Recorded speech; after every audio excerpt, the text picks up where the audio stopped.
Hi there, my name's Aaron Short. Welcome to my YouTube channel. Oh, I got cut off. The secret is that. Don't worry, there's not many people here right now. They didn't see what just happened, so they'll never know. I hope you're well, everybody. I've got my Know Your Gear shirt on today, courtesy of my I was gonna say friend. My virtual friend Phil McKnight. We did a T-shirt swap. Actually, he sent me another one. He sent me a T-shirt which had, with my own design, just for me, it had an acoustic guitar here instead of an electric guitar, which is really cool. I still have that one. Hey T, how you doing today? Good to see you. Today is May the 23rd. Can you believe it's only 1 week to June? And that also means we're very, very close to the NAMM show as well, which is kind of crazy. And I still don't know what to expect. I think there's some new things coming, I've heard on the grapevine, but we shall cover that closer to the time. I tell you what, I did actually sign up for the virtual NAMM event. Remember last week someone said about doing a virtual event, and I said, I'm not sure about it. I'm not sure if it's worthwhile. Well, I thought about it, and I thought I'm going to be reporting on it at, maybe the Monday afterwards, to show the gear that's announced, anything new, any cool things that happen, and discuss it on this show. So I did sign up for that. I don't know if it was worth it or not. It's like $45. I got a bad feeling it's not really worth it, but I just thought I should do it as I'll be covering the event. So I'll let you know if it was worth it or not closer to then. So T says, hi, good evening to everybody. Good to see you, T. Rosanna's here. Hi, Rosanna. How are you doing? Happy Monday. David's here. How you doing, David? Good to see you. Pooh Ninja says, I'm on the moon. It's so dark. Yes, I am on the moon right now. I came to see you, and you're not here. Where are you right now? Teddy, thank you. Thanks for subscribing. Appreciate it. That's it. Know your sound hole. Do you think he'll make me another one? Maybe if I send him another T-shirt, I will. I ordered some more sound hole sniffers as well. I just realized on Teespring they do not large sizes, tall sizes. So I've ordered the extra large tall. I'm going to see how that is. Maybe it'll be too long. I don't know. Dark mode, yes. Patsy Smith, what's up? The Panda. Are you still getting along very well with your custom shop OM28? Haven't played it for a while, have to admit. I just posted I felt so bad about not posting the video about the authentic guitar, so I made myself do it. I gotta say, I really enjoyed doing it. And I tried that new format as well. I've decided, I've been making a lot of changes to what I want to do here lately anyway, but I really enjoyed that. I got the guitar. I made sure I really liked it and really wanted to talk about it. I don't see the point in getting a guitar, reviewing it, saying, oh, it's great, and then selling it, or reviewing it for a company, sending it back. I don't see any point in that. I want to do videos about things I'm invested in. So obviously, clearly I was invested in that guitar, and I am invested in it because it was a lot of money. But just aside from that, I like that review because I got the guitar, I got to know the guitar over a few weeks or months, and then I made the video, knowing more about it, knowing how I really felt about it over a long period of time, having done more research on it, knowing more information about it. And then I also got to tell the story as well. The story of I found one I liked, it sold. I had a guest on, he told me about this one, I bought this one. So I had a story that went with it. And I really enjoyed that. I really enjoy having that more kind of a personal approach to the story and the review of what it means to me as a musician, rather than just, hey, here's a Martin D28 authentic, and it's great, and it's gone. Does that make sense? I quite enjoyed that. But have had a lot of people ask me about that guitar lately. I don't think I want to cut this really short because I'm going to move on to some other things. But I think it's great. I've seen the original Mayers now go for up to like 20,000. I would never pay that for the John Mayer original. I mean, if I had the money, maybe I would. I like the guitar. But that's a lot of money for that guitar. I have been telling people lately on Facebook that are asking about those guitars and the custom shops and all the copies, whatever, and the OMJM as well. I've been telling them to just buy an OM28. I really think the best bang for your buck right now, if you like the OM John Mayer guitars, do not buy the OMJM. I think it's not as good as a standard series guitar, and it's more money. I wouldn't personally buy the custom shop again. It's like $6,000. I don't think it's worth it. I think the best bang for your buck, as people like to say, is to just buy an OM28. If you really want some more of the bling, and not the bling that the Mayer guitar has, but just bling on the guitar, get the OM42. The OM42 is great. The D42s are great. Go for those. Also, if you want to resell them, they'll keep their value. They'll probably go up in value as well. So if you want my advice to Panda, and I've said this a few times, I was going to say I should make a video about it. I have put it in my review of that guitar. Look for the OM28 Standard Series Reimagined or the OM42. OM28, OM42. That's my advice. The other ones, you're just paying a lot of money. And I know what you're going to say, well, that's the case for everything that's an artist guitar, right? Yes. Okay, if you really want to buy a custom, or if you really want to buy the original, then do it. If you got the money, then do it. I don't think you'll regret it. But my advice to most people is to get the OM28. And in fact, that's what someone told me at the Martin factory years ago when I was talking to them about that OM28 John Mayer. I won't tell you who it was, but someone said to me, just get the OM28 Retro. It's the same guitar. I mean, okay, it's not the same guitar. It's got a different top and it hasn't got the bling, but it's so close that to spend all those extra thousands of dollars is probably not the best use of that money. That's just my opinion right now. Take it or leave it. And Putin just says, I'm adjusting the satellites, stealing internet from Starlink. Okay, wait. Did you see the Elvis Presley trailer? Did you see it? Ta-da! I thought we could go through this. This just came out today. I think there's been other trailers. This one just came out today. I want to see if they got the guitars correct for Elvis in this trailer. I'm not going to play the audio because I'll get a strike, a claim, but let's go back to the start here. Let's go through this here. I'll pause it when I see a guitar. Ready? It's not very long. So there's his first gig. Now, I don't actually know this, by the way. I know a little bit about Elvis's guitars, but I don't know the whole history. I need to do some study into that. I think his first guitar, I mean, that looks like a D18, doesn't it? But I think his first guitar was a 00018. I don't know. Let's keep going. I know later he played a D28. And I know that later after that, he played the Gibson, because Gibson recently released an Elvis Presley Gibson. I guess it ties in well with the movie. But that should be a Martin. And it'd be interesting to know, actually, if that says Martin on the headstock, because whenever they do that kind of stuff, they want it cut. They want to be paid, right? If you have a Martin in the film, you pay them for the rights of the logo and everything. So let's see. Let's see if there's a close-up. There may not be. Of course, he doesn't play it all the time because Elvis didn't always play the guitar. Some people say there's an old clip there. Some people say he didn't play the guitar. He did play the guitar. He's actually quite good. If you watch some of the performances of him when he actually plays guitar, he's a very strong rhythm player. And I don't think he gets the credit that he deserves.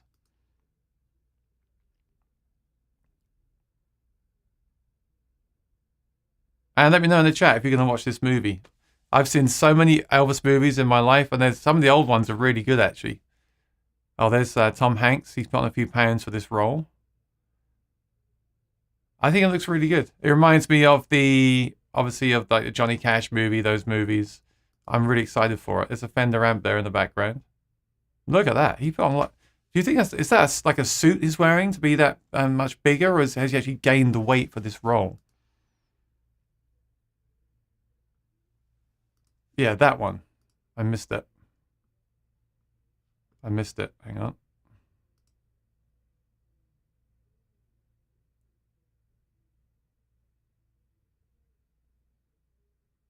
I missed it. Yeah. What? Okay. Well, watch this later and go through in slow motion. There's the comeback concert that he did. That's the one where he plays really good guitar. That guitar is actually, I don't know, because that's like a flashback, right? They look like Martins though, and they should be Martins. They were definitely Martins in the early days and Gibsons at the end. Like that one there, was that the 000? I'm not sure. More research has to be done here. I need to study this. I need to find out what guitars he actually played at what times, and then go through this video and see if they're accurate. Or wait until the movie is released, of course. That'll be even better to figure out what's going on. But I think it looks really good. And then we get to the later years where he's got the suit on. Yeah. There's the Gibson. So it looks like I got it right. I mean, why wouldn't they, right? That's the guitar there. That's the one with the sleeve. So that's the one that's at the museum. And that's the one that always makes me laugh. Like, why did he... or who did this originally? Who had this sleeve idea originally? Because yes, it will definitely protect your guitar, but it's also seriously, that's seriously going to mute the tone, isn't it? So, I don't know. I'd love to try that, actually. I'd love to try one of those. And they did reissue those guitars with those sleeves for a while.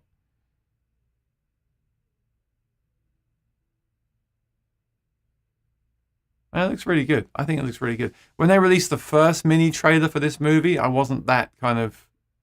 I mean, I was excited, but I wasn't that impressed. But this makes it look a lot better. There's a lot more stuff here, obviously. And it'll just be interesting to see what kind of angle they play it from. Like, will they talk about how, you know, his upbringing, the musical influences side? How will they really steer the movie? Are they just telling the story of his life, or are they actually going to go deeper into his background and things like that? It looks great, doesn't it? It looks very authentic, and I think the casting looks good too. Good stuff. Let me know if you're going to go and watch that at your local movie theater. All right.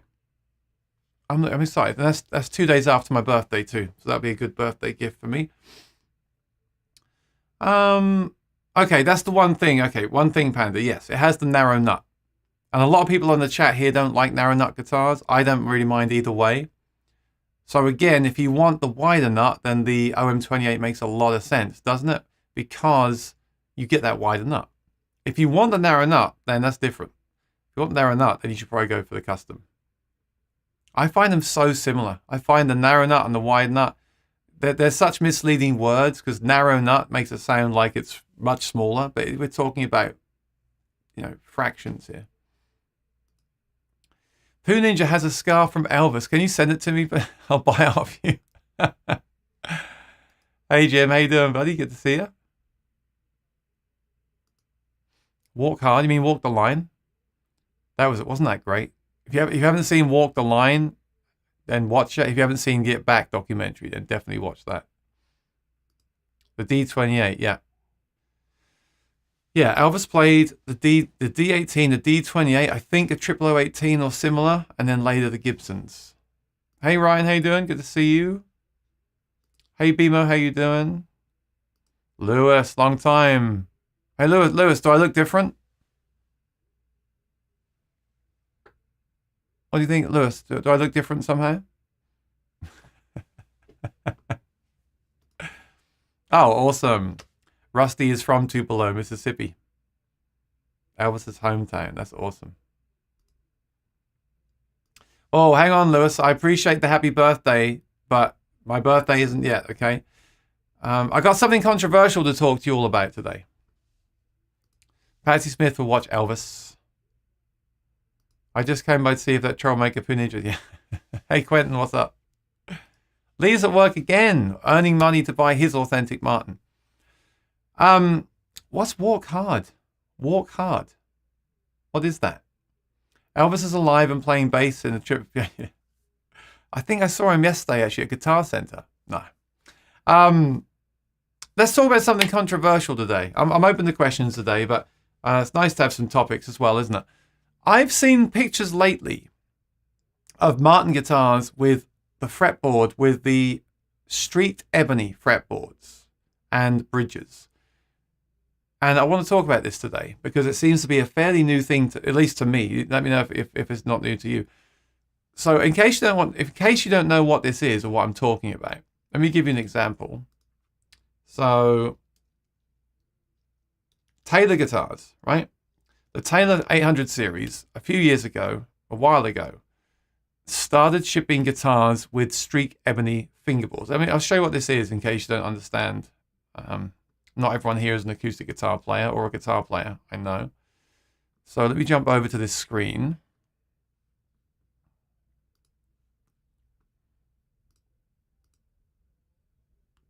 This one here.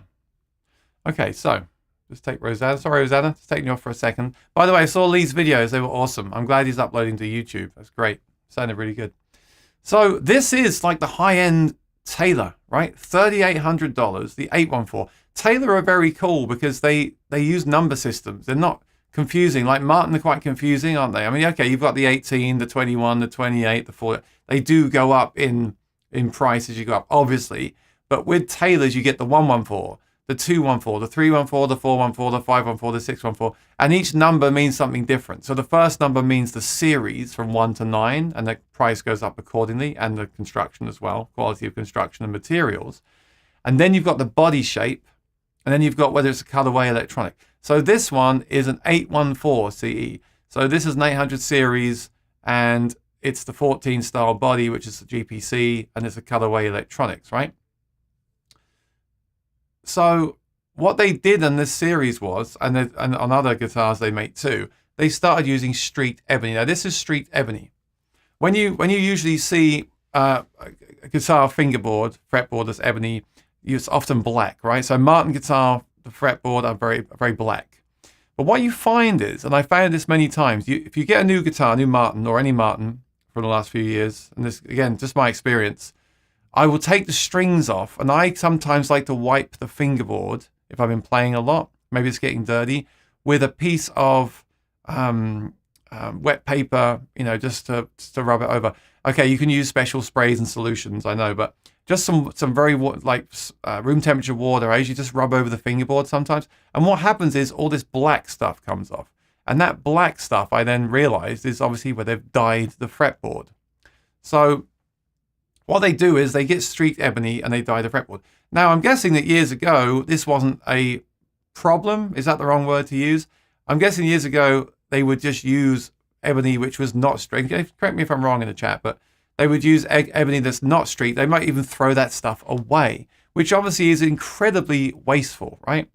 So what I heard is that Bob Taylor decided to use the street ebony and use it to his advantage. Use it on the higher end series so people would like it and get used to it. And also sort of connect it with the fact the guitar is more expensive. The interesting thing is, I don't think the 900 series has this, but this series does. And then other companies are starting to do it. So the Fender Acoustasonics, a lot of those now have street ebony, the very street fretboards, right? And I want to know what you think about it in the chat. It's just, there's not a right or wrong answer. I just want to know what you think. I mean, obviously, I guess the ultimate answer that comes down to is that we can't waste wood anymore, and it all needs to be used. That is, I guess, the answer I would give.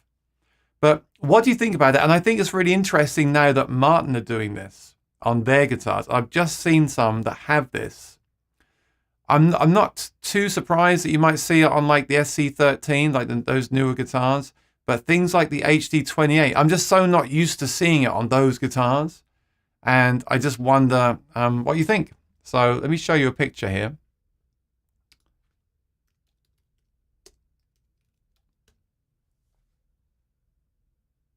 SC13E.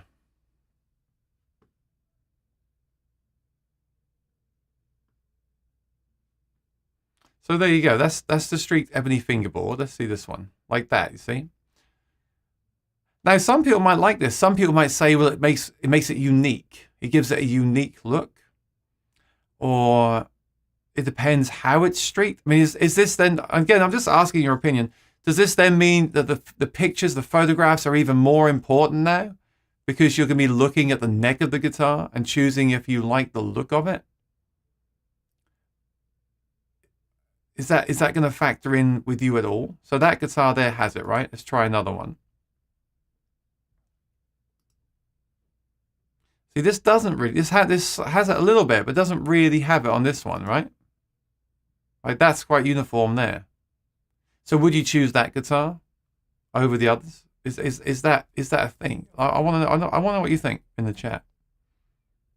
I'll try a couple more here. So this one is more uniform, right? And also, when did they start doing this? Is this something that they just started doing? Because this one, look, doesn't have it. So would you choose that one? Is that the one you'd go for? Or would you go for the one that has the street? And like I said, these guitars, these SC13s, are quite modern looking. So I kind of get it with that. I'm surprised they're using it on like the HD28.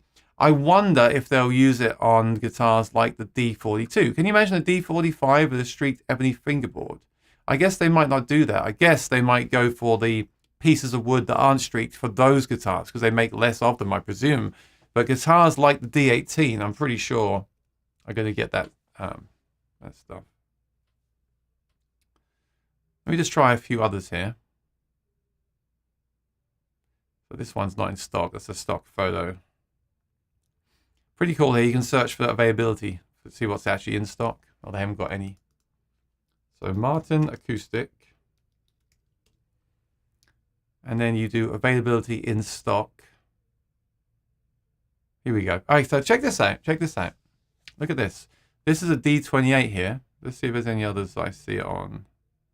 Because these could be older guitars, of course, as well, that haven't got it.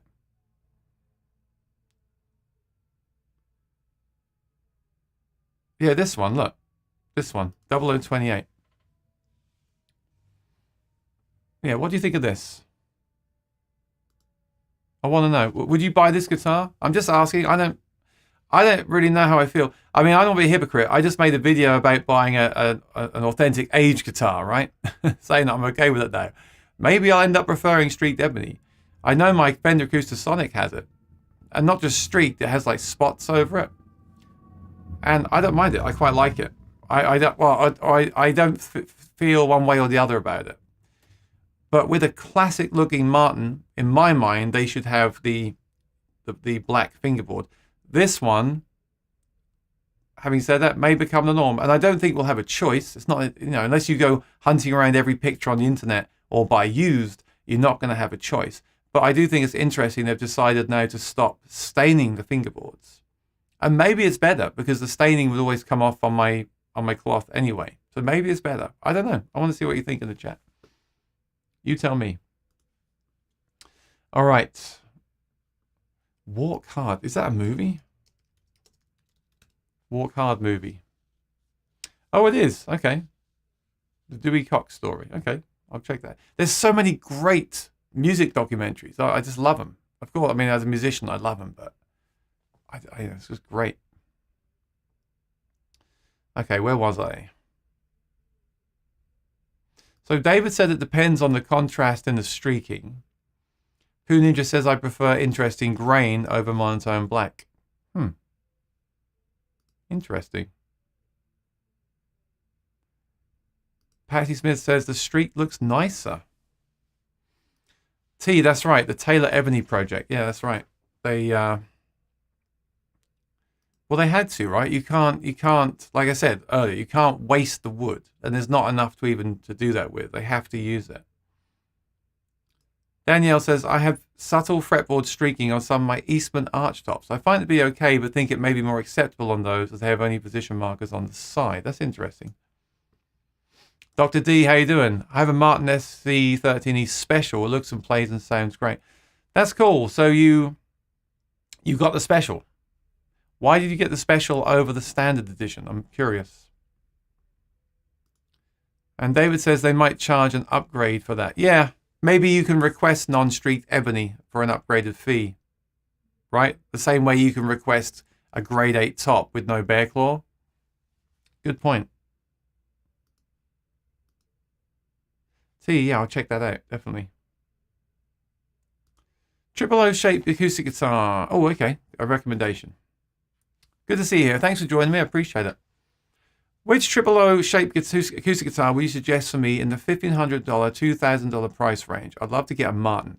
Well, I'll open this up to the chat as well. Triple O's, the only triple O I really have experience with is the 0018. It's a great guitar. It's an industry standard, right? I prefer long scale a lot of the time. I do have a couple of guitars, or I used to have a Rain Song that was short scale. I think I prefer long scale, so I've kind of gone that way lately. The thing is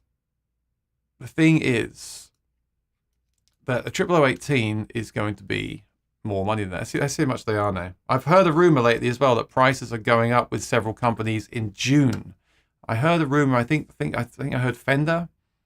I think a lot of companies now are going to be putting their prices up at the start of the year and halfway through the year. Not all of them, but some of them. So bear that in mind. You know what? The 0018, and you tell me in the chat if there's something else that people should consider. But the 0018 right now is 2,600, right? I'm going to show you on the screen here. If you're saying was that dollars you were saying? Yeah. You're saying $1,500 to $2,000. If you could stretch the extra $600, I think, and you want a 000, I think I would go for the 0018. Now, the other question is, what kind of woods are you looking for? What kind of sound are you looking for? If you like lightweight guitars and the sound of mahogany, and you want a Martin, I would try to save up a bit more money and get this guitar, because it will only ever probably go up in value. Right? In 10 years from now, that'll probably be $3,000. The other option is, if you don't have the extra budget for that, is to get a used one. I sold a really good, I bought a used 0018 like this, and I sold it on, and I think I sold it on for like $1,800 with a pickup. That's the other question. Do you want a pickup in the guitar or not? But I think so I broke even, but that was a really good price. That is exactly the kind of price that you're looking for, right? $1,800 for a 0018 with a pickup. Yeah, unfortunately, yeah, I sold that one, but that's something like that. Those deals don't often come up, but they do come up now and again. Say someone buys something and has to sell it, or they buy something and regret it while they get something else, have to sell it quickly. You can get those kind of prices, but not every. I don't see that very often, those kind of things. If you want to go lower than that, then you can get a 000 Martin or another brand within that kind of price range. But if I was doing it, I would probably look for a used one of these. Personally, I would rather have an OM28. And then if you want to get rosewood, you're looking at a 0028.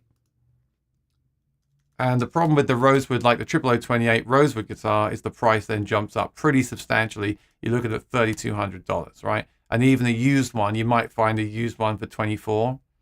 But that really depends on what you want. So let me just see if you've got some more info there.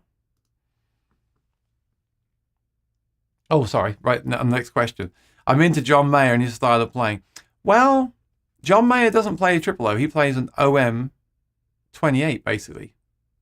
So I'm going to say it again. If you like the wider nut, the 1 3/4 inch, and you want the John Mayer thing, look at the OM28, but it's over your budget, unfortunately. Then there's other brands that make OM28 style guitars, or even like smaller body guitars. Like someone like, I always say Yamaha. Like I don't really play Yamaha guitars that much, but I recommend them for the price and the value. So if you want to get like a small bodied Yamaha acoustic, that could be a great way to go. And you can get rosewood. And you're talking about John Mayer. I think you want rosewood if you want that sound. So let me just see if I can find a small body Yamaha for you.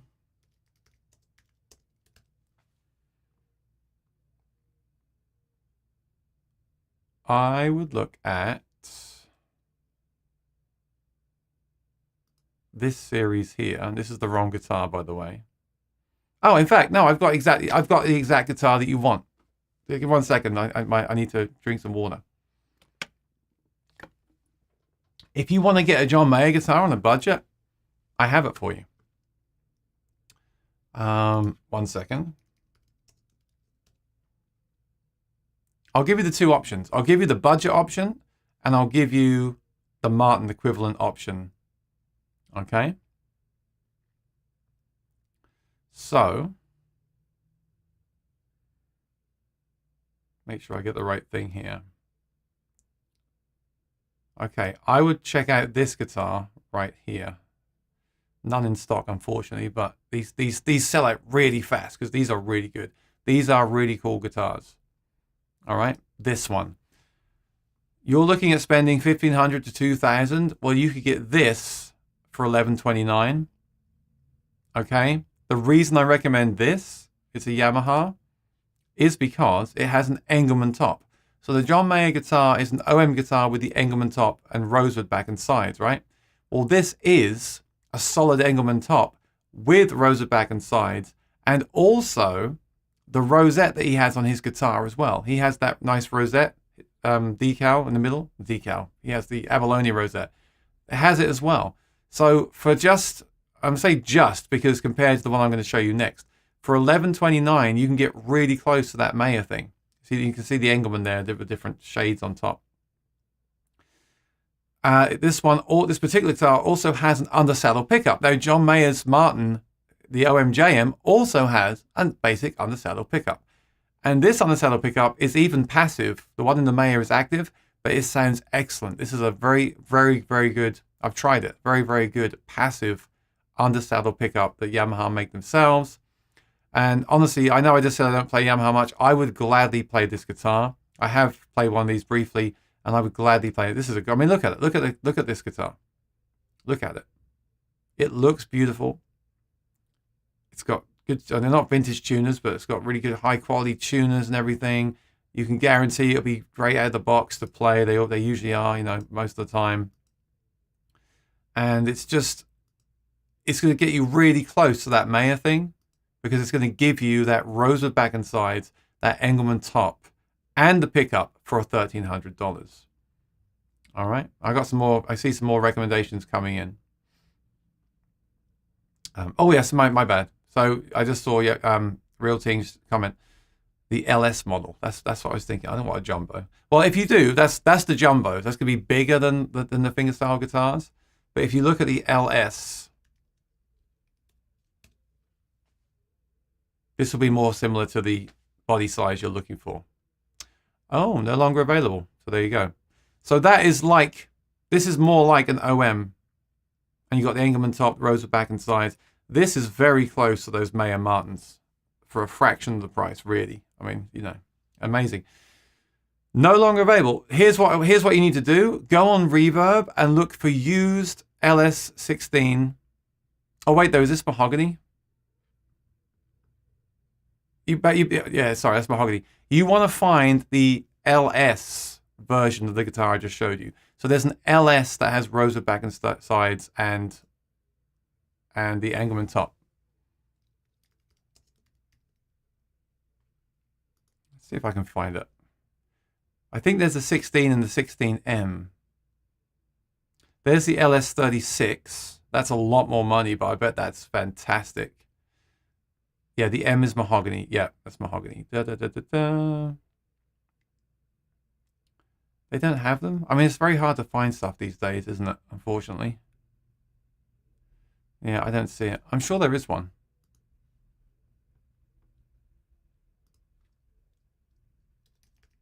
LS6. Let me see if I want to see if I find it. LS16R maybe. Yeah, this is it. Yamaha LS16R ARE.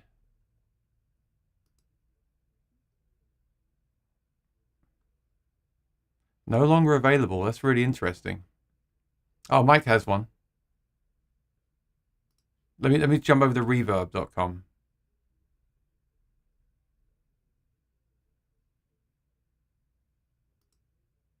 Yeah, it's different. This one is Sunburst, but yeah, this is interesting. In fact, this is great. Let me show you this one. Wow. So like this, the $800, you're well below budget. Small body, Engelmann top, rosewood back and sides, I'm pretty sure. Please confirm that before you buy anything. Yeah. Engelmann top with their acoustic resonance, whatever it stands for, where they age the top. So that's really cool. Small body, rosewood back and sides, solid rosewood, solid Engelmann, and the undersaddle pickup. That is a great deal. If I was looking for a guitar right now, I would consider buying that, despite what I said earlier. That is the way to go. Try to find one of these in the natural finish if that's what you want. If you want the natural finish, okay? So that's awesome. And then if you want, like I said earlier to someone earlier, and I've been saying to people all week, if you really want to get close to John Mayer, I would personally go for the OM28. You just can't beat them. And you can put your own pickup in later on. Doesn't matter. There's no pickup in there. Yes, they're $3,200 now. Unfortunately, they're not, you know, the prices have all gone up. We know that. But this will get you really close to the Mayer guitars. No Engelmann top. No narrow nut. No fancy stuff. But a great guitar. And will only probably go up in value, like I said. So they're the two options I would say. I would say if you want to get really close to the Mayer on a budget, get that Yamaha. if you want to get a guitar like John Mayer has without spending the extra, thousands and thousands on a custom shop or a used Mayer guitar, get this one. And then maybe actually even, maybe it'd be a good idea to get the Yamaha now and then to keep that extra money that you save and get really good setup done on it. And then put that away and save up over time and look for a really good condition used OM28 reimagined like this one. That'd be a nice thing to have. Okay. I hope that was helpful, and thank you for being in the chat. I appreciate it. Real Ting says it's very easy to stain a fingerboard to make it uniform if you want to. That's interesting. So is that what we're going to do? Are we going to start staining our own fingerboards now if that's the look that we want? Interesting. So, like I said, I'm not against it. I was a little bit surprised because I'm so used to seeing those stained fingerboards on the Martin guitars, but it is what it is, right? Dr. D says, I play my SC13E more than my new D41 or my 74 D35. Wow. You see, Dr. D, when I played one briefly at the factory, I wasn't that impressed because I went to the Martin factory expecting to hear vintage Martins and big sounds. And what I heard from the SC13E was obviously small sounds because it's got 11 gauge strings, a small body guitar. It's a different animal, right? I really want to get one to compare, and to review. But the thing is, it's interesting you say that. So why is that? Is it because it's so easy to play? I mean, that's very important to me these days, especially on stage. If I'm playing on stage, I need a guitar that's easy to play. I don't want to fight a guitar for a 4-hour gig. That's a real drag. So I'm always looking for ways to make the guitar easier to play. Now, actually, I played a wedding this weekend, and I used the Cole Clark, which was great. But I decided to go, for convenience, to go straight into the DJ system. And I used my in-ears to monitor myself. I've been using in-ears lately. I'm going to probably make a review this week and a discussion about in-ear monitors on the channel. So subscribe if you haven't already. But I did get feedback. So that's the other thing. I actually thought to myself the other day, I wouldn't mind just a solid body guitar now. Yes, I love the body sounds and things when I'm doing solo gigs, but I'm just so tired of like feedback. And especially like say you jump into a wedding and you're going to play one song in one room and you plug into the DJ thing and he's got his subwoofers blaring and the thing just, right? Yes, you can plug the sound hole as well. I know that. I did actually got one of these. They didn't send me the right thing for the guitar. You see, it's got the holes in it. I want to get the one with the backing on it, so I have to send it back. But anyway, the SC13E is a smaller body guitar, should feedback less, and all things like that. So I understand that. Must be very comfortable. But how do you feel about the tone, though? I mean, surely the tone is so different between your Dreadnoughts and the SC. Are you okay with that, or is it just different, or do you prefer it? How do you feel about that? Lee's being cheeky again. He says, hi everyone, I'm working again. Have to retire and become a musician. LOL. The neck feels great with lots of adjustment. That's true. Same with the Acoustasonic. The Acoustasonic neck is very slim and it has a tilt system. So you can tilt the neck and angle the neck without removing everything. Very, very smart. The newer guitars are getting very, very fancy with their technologies and adjustments, right? It kind of started with Taylor, and then Fender did the tilt neck on the Acoustasonic, and now we've got this, it's kind of Taylor-esque neck on the new Martin, isn't it? That kind of adjustment system. Ryan says, I have several higher-end Martin guitars and have always been a Martin guy, but I recently just bought a Taylor 814, and I'm very impressed with it. That's interesting. So, Ryan, what do you like about it? A Taylor guitar is something I'd like to feature on the channel some point soon, maybe this year. I used to play one when I was younger. I had one with a Fishman pickup, and it had very bad neck dive, and I did not love the pickup that was in there. So I sold that when I got one of my first Maitons years ago.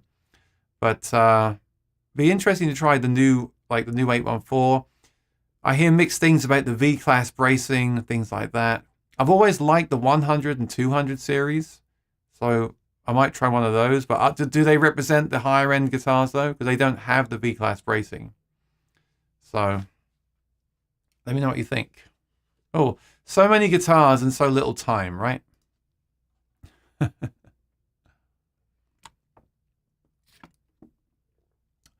Wow, John's in New Zealand. That's awesome. I'm gigging with a Cole Clark into an AER. Great guitar, great amp. Have you tried the new preamp? Have you tried the new Cole Clark preamp? Is this the new Cole Clark preamp or the old one? Let me know. Just wondering what chain you use for yours. Into amp or straight. Okay, so right now, the last 3 months, this has been my thing. I take the Fat Lady 3 Cole Clark with a new preamp.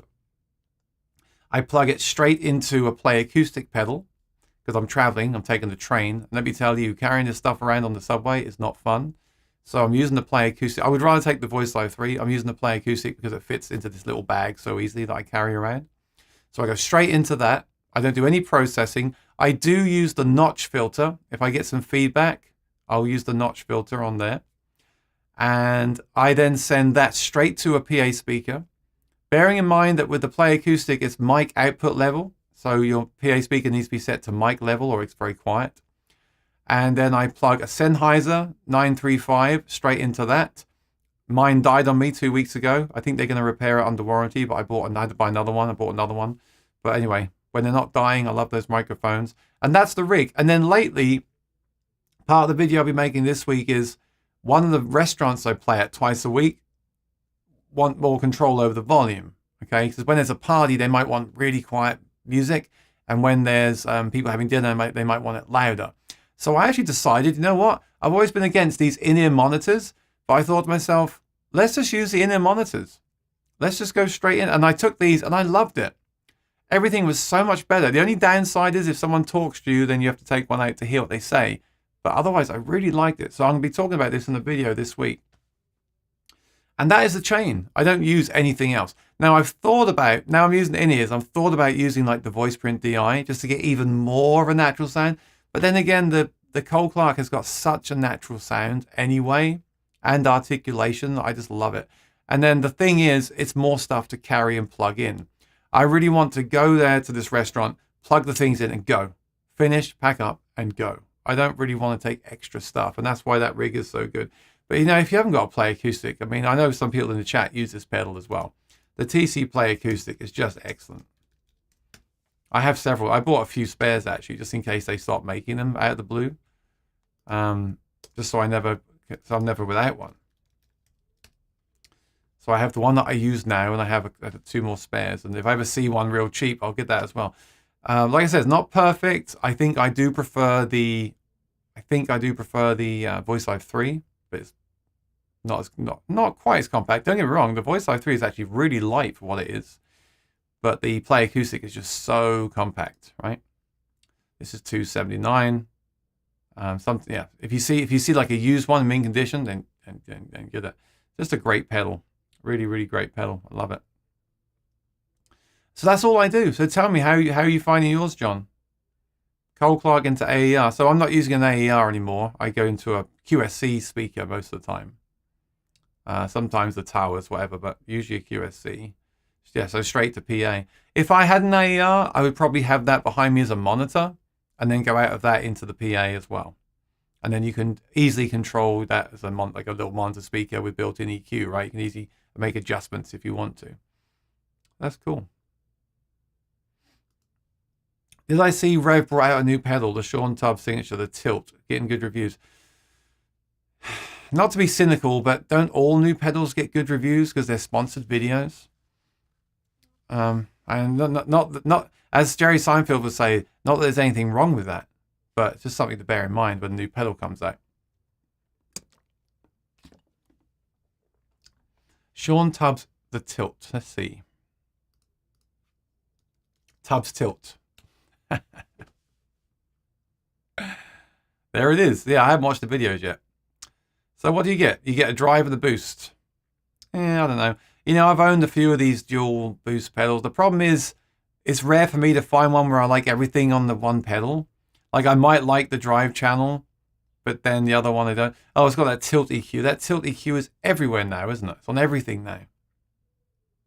And a tight control. Yeah, I don't know. I'm pretty happy with my board now. I've just got a little board now with a few different, like 2 different drives on it, straight into the amp. I'm pretty happy with that. 269 as well. I don't know. I'd have to really like it. That's the kind of pedal I'd have to try to be interested in getting one.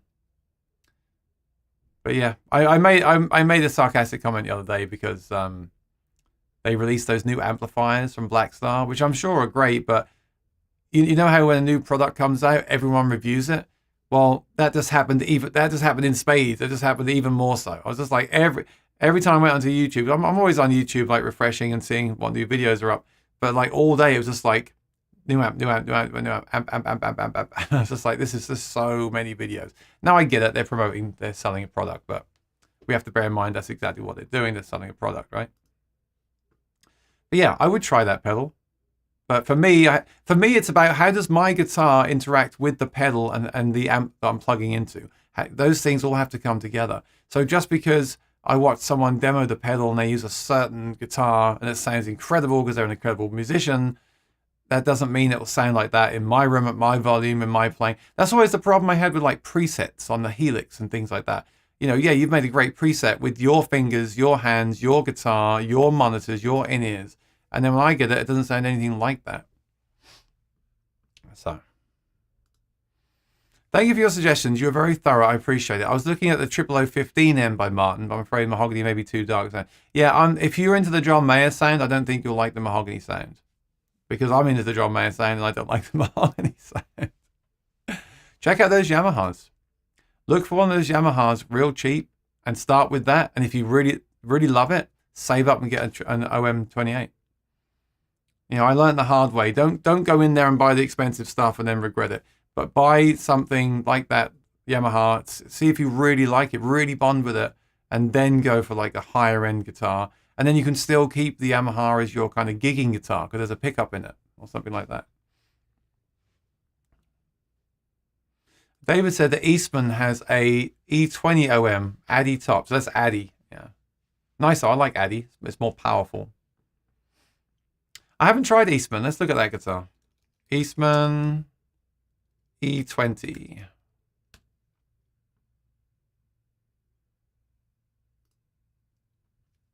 I have to find it. No Eastman's at Sweetwater. Let's just look on their website. Eastman E20.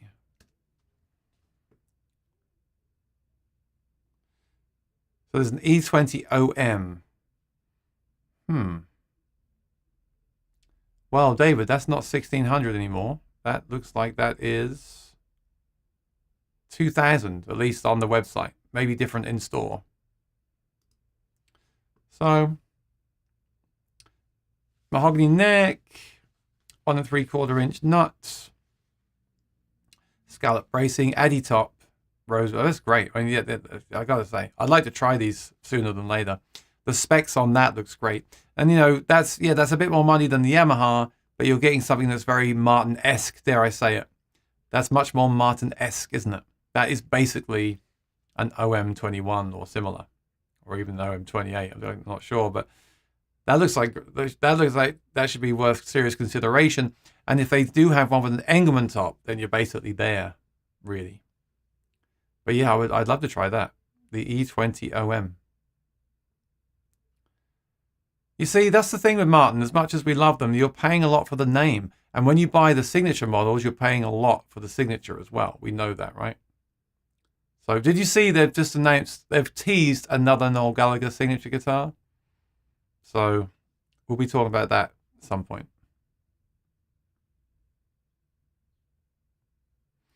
Recommendations for a 12 string. You know, Dr. D, I don't own a 12 string and I never really have.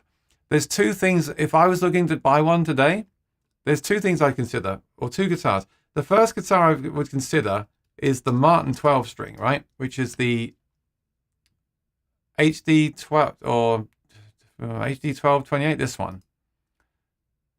But there's something about this guitar. A friend of mine pointed out to me, I thought this was just an HD 28 with 12 strings, but in fact it's not. I believe this is a non-scallop guitar. Let's see if that's true.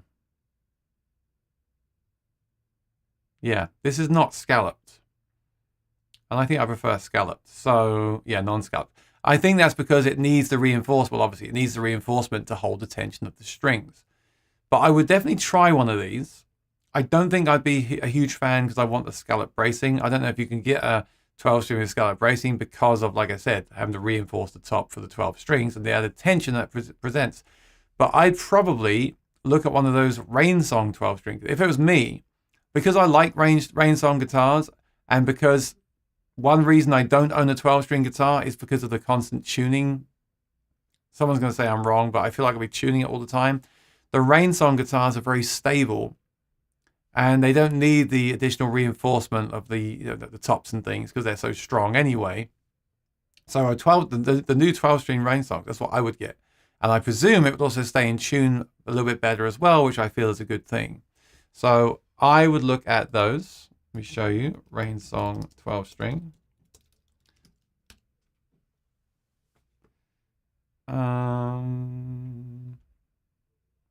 These are new guitars that came out kind of like a year ago or so. They do the Black Ice, they do the Concert Series, and they do the Vintage Series. So you could get something like this, like my vintage guitar. I actually prefer the rain songs without the wood on top, I think, sonically, but looks-wise, if you want something very traditional. So something like this, okay?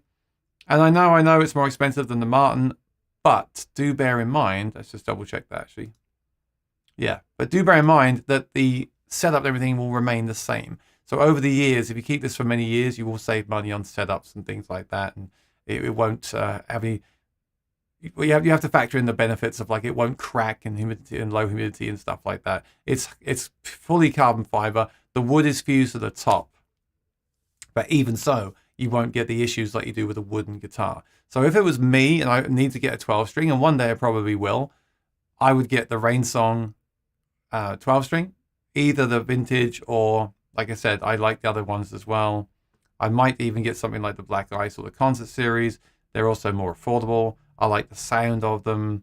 Different body though. This is a Dreadnought, a Jumbo, and the WS is more like the GPC style body. So it depends what kind of body you want as well. So I'd probably go for something like the Black Ice. Maybe WS, slightly smaller body, pickup, blah, blah, blah. If you're more traditional, you can go for this Jumbo size one or the Dreadnought one. So that's what I would do. I would always thought I'd want to get one of these as well if I was looking, but the non-scallop bracing puts me off, and I've never played one, so that's why I'm not saying that I recommend that. So I'd probably go for the Rain Song. Again, if you've got thoughts, put them in the chat, please. The LS26. That is a great series of guitars. 26s, the 16s, 36s. Right, they're on order right now. So yeah, but then the question is, Real Ting, if you're going to spend $2,400 on this one, should you not spend a bit more and get the Martin if you want that Martin on the headstock? Basically, I know. No, maybe not. I bet this is a great guitar. I think these are handmade guitars in Japan, aren't they? The 26 series. The 16 series are made in, not Japan. Not sure. I can't remember exactly where. But I think these ones are handmade in Japan. I'm sure it's fantastic. You know, I had a red label that was one was made in China, one was made in Japan, handmade. I couldn't tell a difference, and I preferred the pick guard on the one that was made in China. But if those things matter to you, and I'm sure the quality is slightly better woods and things, then I would go for the higher series one that's handmade in Japan. And then what did he say? Mike has the LS16 and has the red label now instead of it. Yeah, I had a red label. Great all-round guitar. I sold mine just because I wasn't using it. And as you know, I sold a lot of guitars to get the authentic, but great all-round guitar. Yeah, so the LL26M would be mahogany. The LL26 is rosewood. Red label. Yeah, red labels are cool, but they are mahogany guitars. They're not rosewood. You have to bear that in mind. And Jim says the 40 Eastman. So those Eastmans look like they're worth checking out. But they have an Addy top. So you've got Addy top, Sitka top, and Engelmann top. And they all give you different sounds. I like Addy. I love it on the authentic I just reviewed because it has that power. You just feel like you can lay into it forever. And then I like the Engelmann because it sounds a bit different to other guitars. And I like the Sitka because it's just like down the middle. So that's really a personal choice. How much do they negotiate these days off of this price? Well, the thing is, some stores and brands are not negotiating anything simply because of the lack of availability, right? Some stores are doing discounts. So I think if you call Sweetwater and ask them, I mean, I'm not speaking for them, but they might give you 5 to 10% off something. I've bought a few things lately that I got discounts on, but then again, I've been a customer of theirs for 10 years. I spent a lot of money with them, so I don't know how that plays into it or whatever. But there definitely are some products where they're not giving discounts because they just don't have them. They don't need to, and therefore the prices are also going up as well. So you've got prices going up with no discounts, right? It's a bit like that with cars now. So you buy a car, you see list price, and you think, well, years ago we got a discount from list price.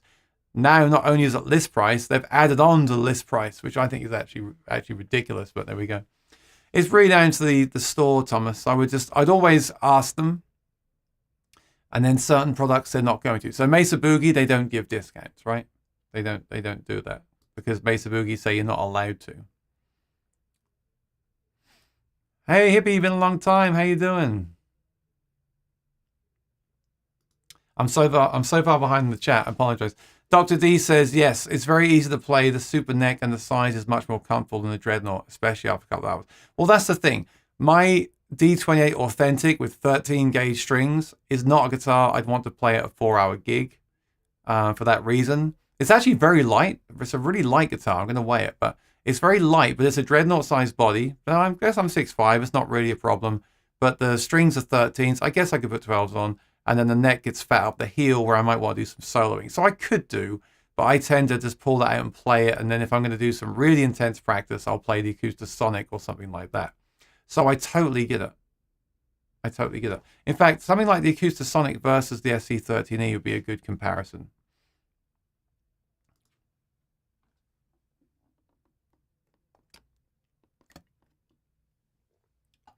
So you have a Takamine GD51CE BSB. Let me see what that is.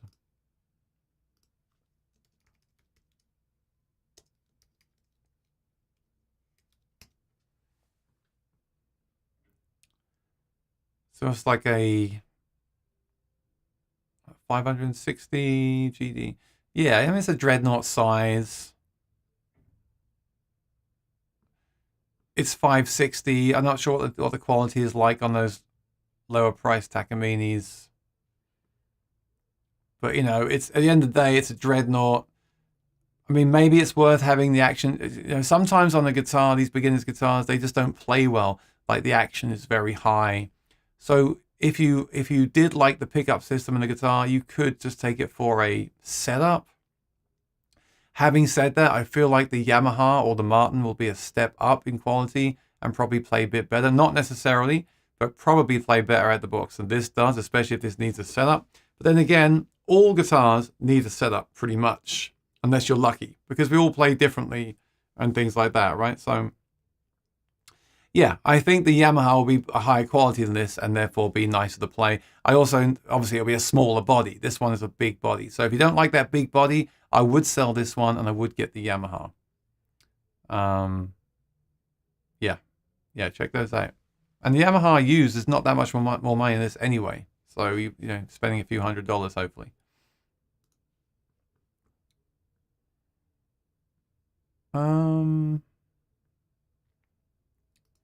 Yeah, Thomas, that's what I was thinking. You know, my fear with something like the SC13 is it just won't hold up unplugged in the room. But then again, what is important to you? The thing about me is I plug in 90% of the time. So during the week, I'm out playing like 3 to 5 gigs a week right now, right? And then I'll plug in for those. I'm not hearing the guitar. And then when I'm at home, I often plug in anyway because I want to hear I want the power and the EQ on the guitar. I very rarely play acoustically at home. And the reason I wanted the Authentic, aside from just wanting to own an Authentic Martin, was to play it unplugged. And it does have that extra volume, which is great. But then with the SC13, you could just plug it in, right? Now, I don't know if I'd love the pickup system in the SC13, the stock one. but you can just plug it in. Is my point. I don't know. It depends what you want. Depends what your use case is, doesn't it? You have the special, yeah. I like the special. They do it in a sunburst, Dr. D, but I think for me, I would get just the standard. And I said this when I reviewed when I did the announcement of these new models in January, I would just get the standard SC13E. I quite like the look of it. And it also has the Fishman with the MXT, right? The tuner inside, which I quite like. Ryan says the Expression System 2 is very nice. I used to have a Martin Plus that was a nice system. The Expression 2, nice for plugging in. Yeah, totally polarizing. Some people hate the ES2. Some people love it. And some people are still talking about the old version. There's been several revisions since the old version. And some people are still talking about that version. With the new one, I've heard recording of it sounding really good. And I've heard people say they just don't like it. I don't know. So that's definitely one that should be included in my pickup videos, right? What's my dream acoustic without minding the budget? You know, there really aren't many. The thing about me with acoustic guitars is I love, as everyone knows, I love the Martin history, right? I love Martin and the history. So everyone knows that the guitar I shouldn't have let go was the OM John Mayer guitar. Should have kept it. So maybe one of those. I'd have one of those back again, the original, the one I had in that condition. I'd have that back. And then maybe an actual 1937 vintage Martin in mint condition. But I'm very fortunate because I have the 1937 authentic now, and I have the OM28 Engelmann top guitar. I have the two Martins I want. And the interesting thing is, for full transparency, I don't play them that often because I've decided that my gigs, I need something that's a step above those. For me, things like the Cole Clark with the 3 pickups are a step above plugged in. So they're the guitars that I'm playing now. I'm using my Cole Clark 90% of the time. I wish Martin would do more on their electronics. I really do. They did quite a bit, and in the last few years, there's been nothing, in my opinion, not really. There's been the Aura Plus, which is the Aura HD, which is nice, but where's the Aura HD with the body sensor and the new stage guitars? Where are they? Are they coming at NAMM? They might be coming at NAMM. We'll see in 2 weeks' time. But even then, the Cole Clark is great because you can plug it in. It doesn't pop when you plug the jack in. The battery lasts for like 150 hours. It has 3 pickups. It has the controls on the side. For me as a performer, it just smokes everything. I'm really very, very happy with it. And then there's guitars like the Acoustasonic, SC13E Acoustasonic. I mean, Acoustasonic is a great guitar to use live because you've got all those different sounds and the electric sounds and a small body with no feedback. I think in the past I was very fixated on I must play a Martin on stage, but I got so fed up with trying to get a good pickup for it. Okay, the Anthem gets me close, but I prefer the Cole Clark over most other things. Lots of talk about the 814 CE. I must try one. I would never buy one because I probably wouldn't end up playing it, but I'd love to just try one borrow one for a week or something. Oh, Ryan, you meant the GPC PA1 Plus. You see what I mean about the Martin names? GPC PA1 Plus. Taylor do it well with just the 814 CE, I have to say. But yeah, that was a great guitar as well, but it didn't have any body sound, which was one thing I didn't like about it. Thomas Moore is all into Taylor today. He wants to get a GS Mini as well. You know, I gigged a GS Mini with a Fishman Matrix for a few months, and it was very good. Very good. What's with the new black background? It's different. Well, I have the ability to go anywhere I want, you see. That's the wonders of modern technology. So for the next segment of the show, we can go to, we can warm things up here. There we go. I mean, that looks a bit corny, doesn't it?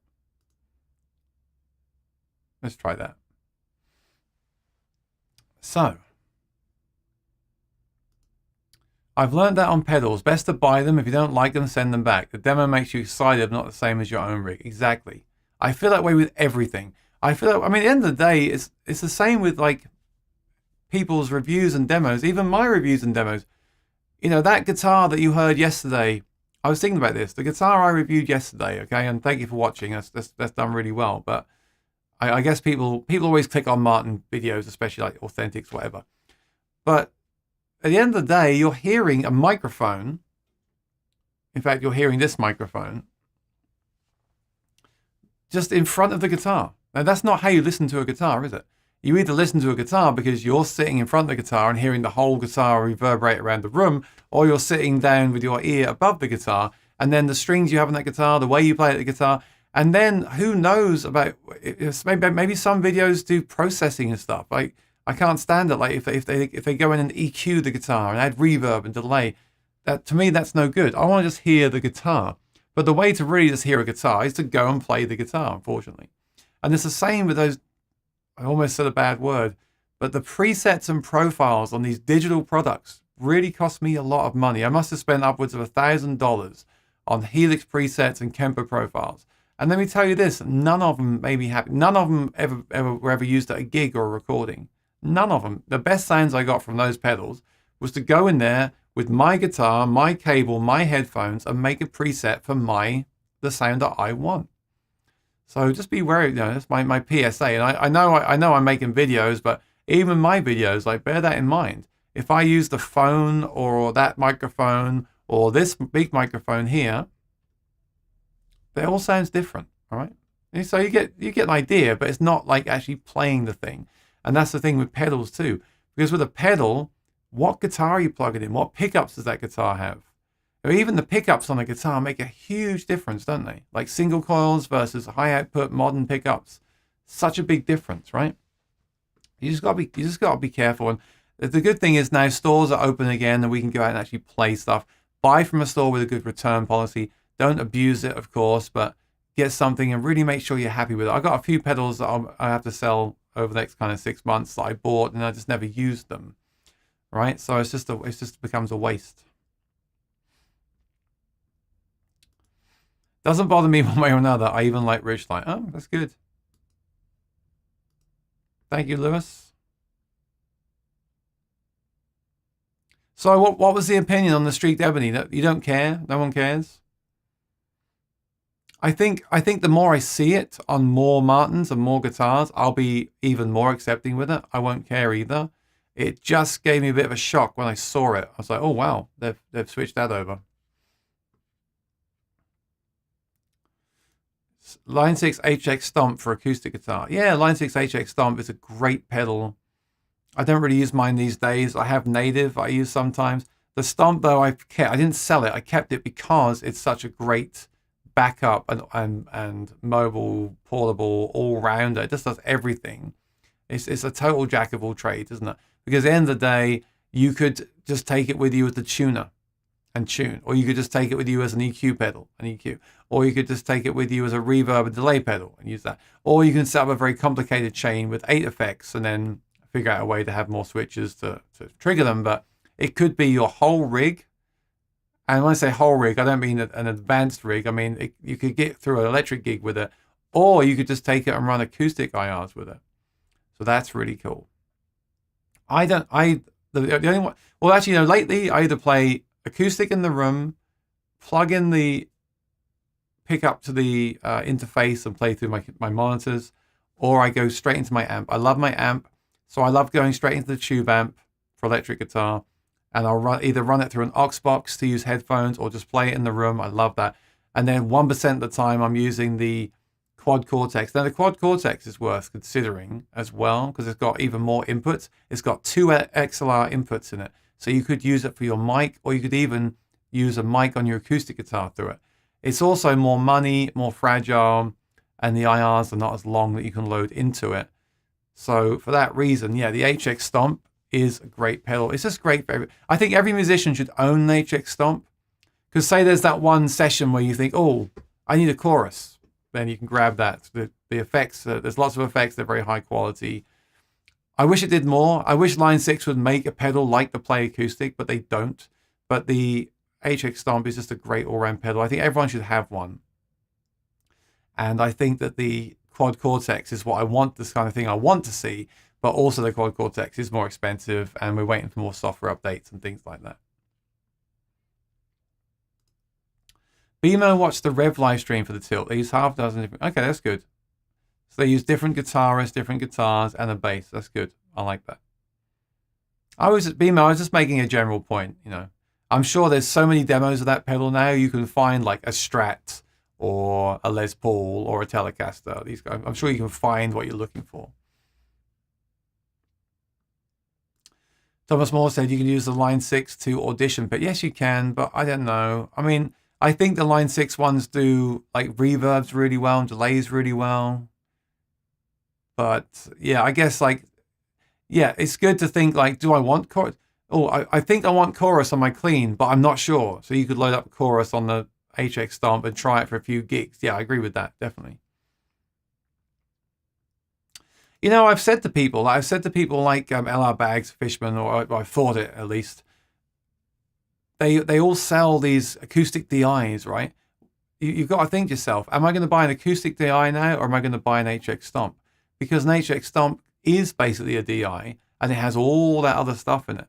Whereas something like a voice print DI, yeah, it'll make an IR of your acoustic. That's pretty cool. But that's what it does. It does that and EQ. Where the HX Stomp, if you know how to make an IR, you can load it in and do all the other stuff as well, which makes it more of an attractive proposition to me.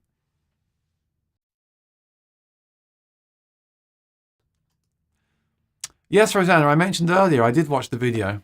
I enjoyed it. Oh, has he not done Note with Mike yet? That's cool. Yeah, I watched both of his songs. They're very good. I mean, technically the mic is quiet. The guitar is louder than the voice because obviously he's recording with iPhone, right, or something like that. So it'd be good.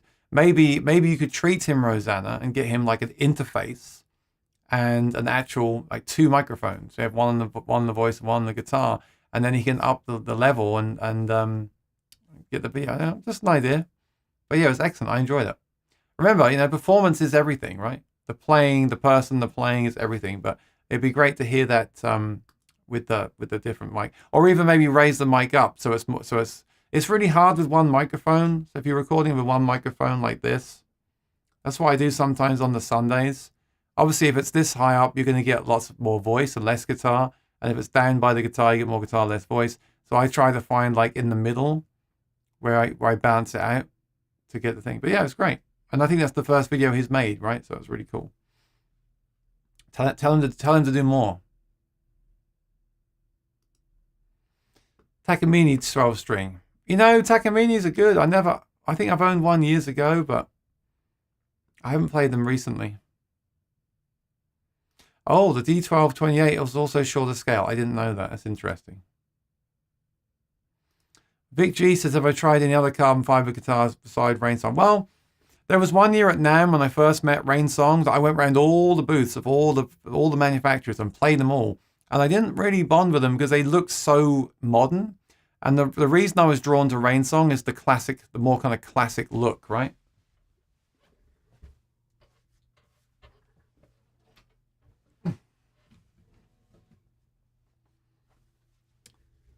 They try to make these look like a Martin guitar or whatever, you know, a traditional, I shouldn't say Martin, like a traditional guitar. And I like that. So a lot of the other brands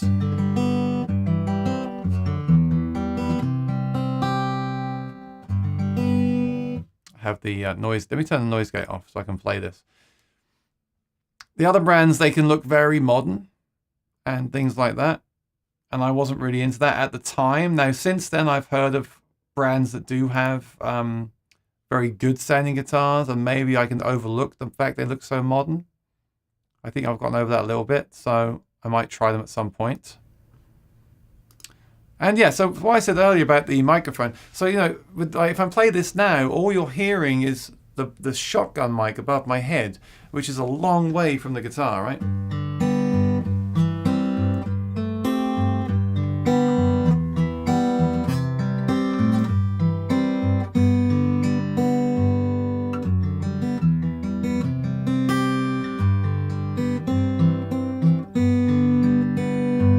This just sounds great.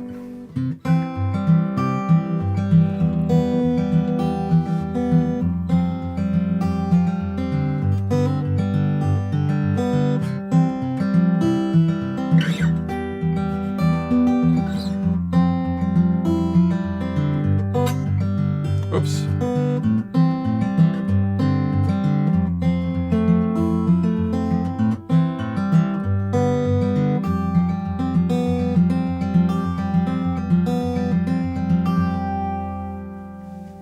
Very nice.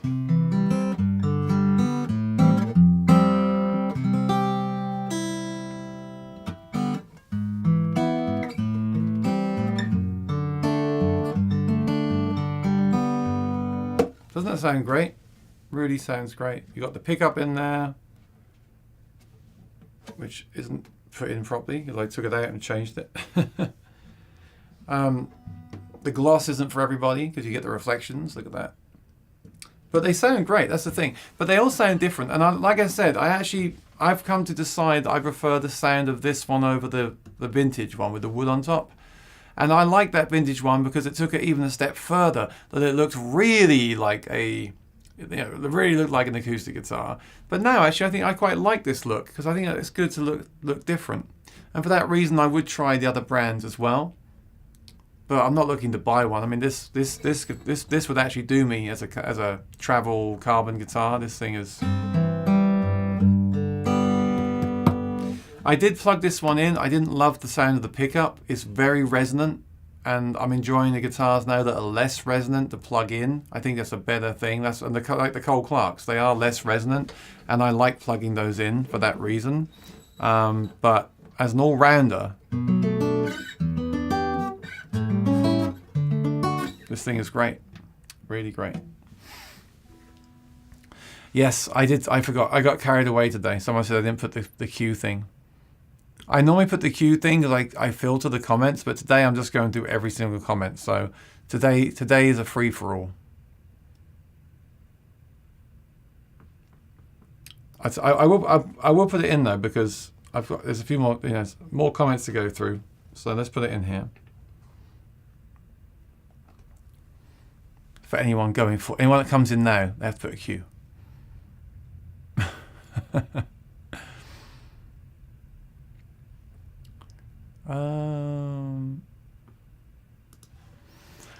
What are your thoughts about buying guitars online? What to do when you live in a small town and local shops don't have any high-end guitars?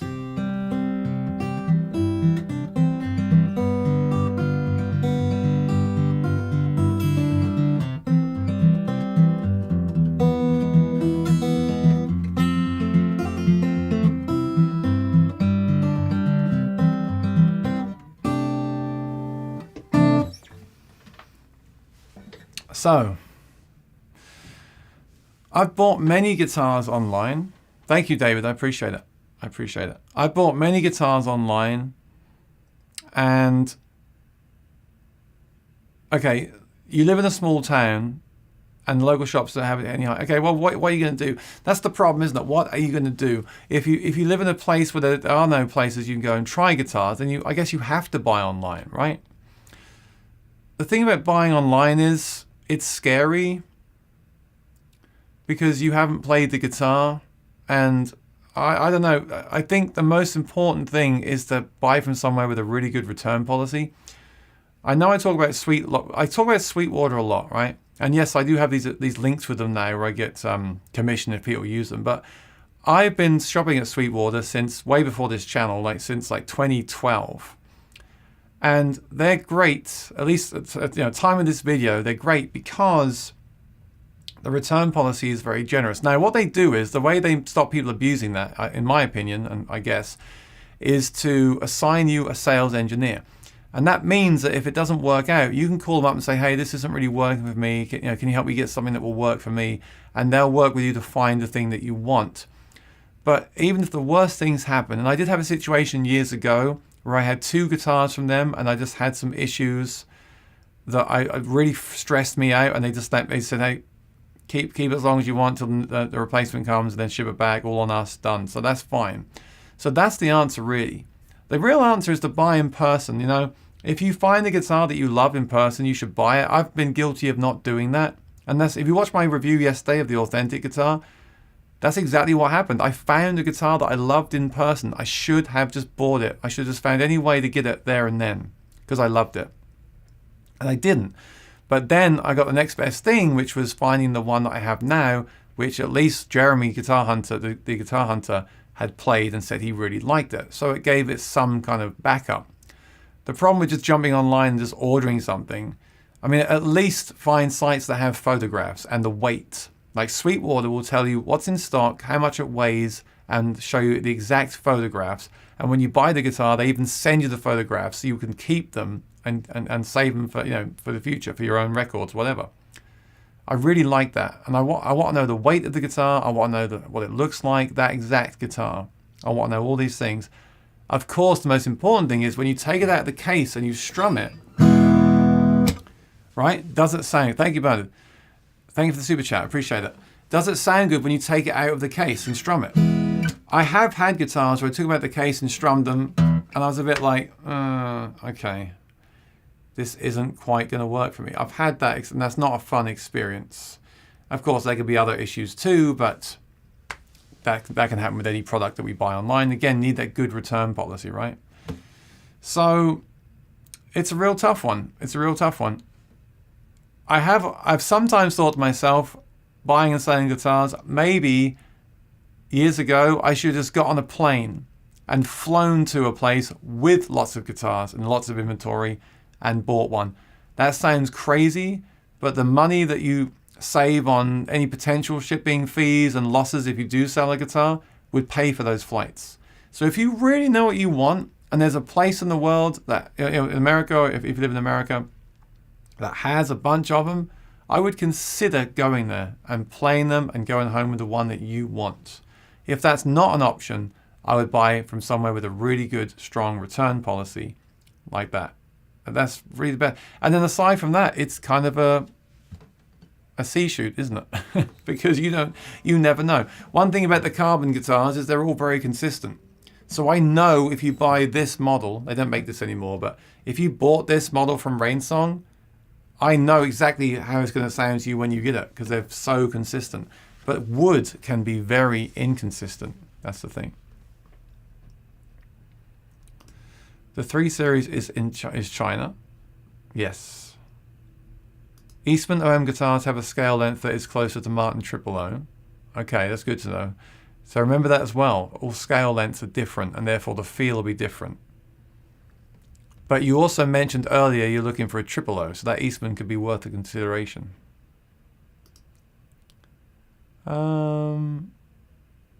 Lewis is going to work out. So good to see you, Aaron. You are looking healthy. Thank you, my friend. I went for a walk this morning, 5 a.m. I went for a 7.5 mile walk. Can you believe that? And I didn't even look at a guitar at that time. I was focused on my walking.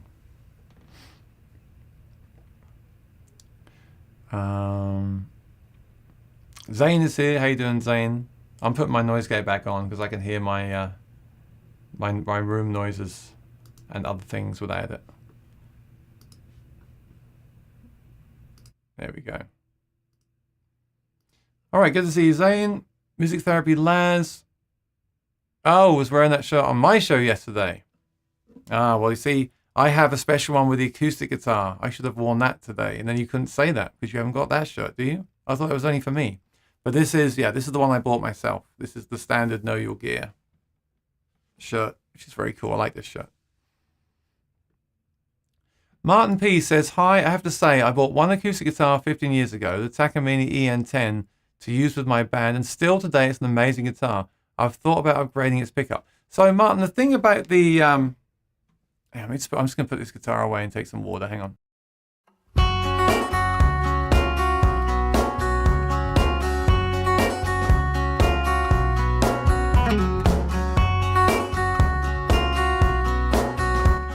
Oh, that was loud.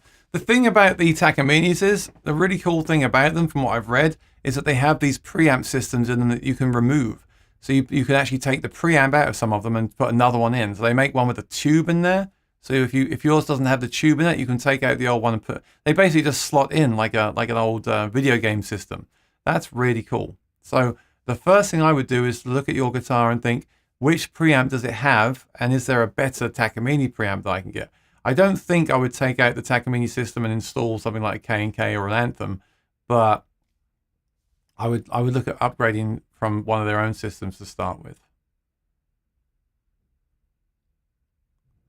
Have I tried Acoustasonics? Yes, I have one. I have one.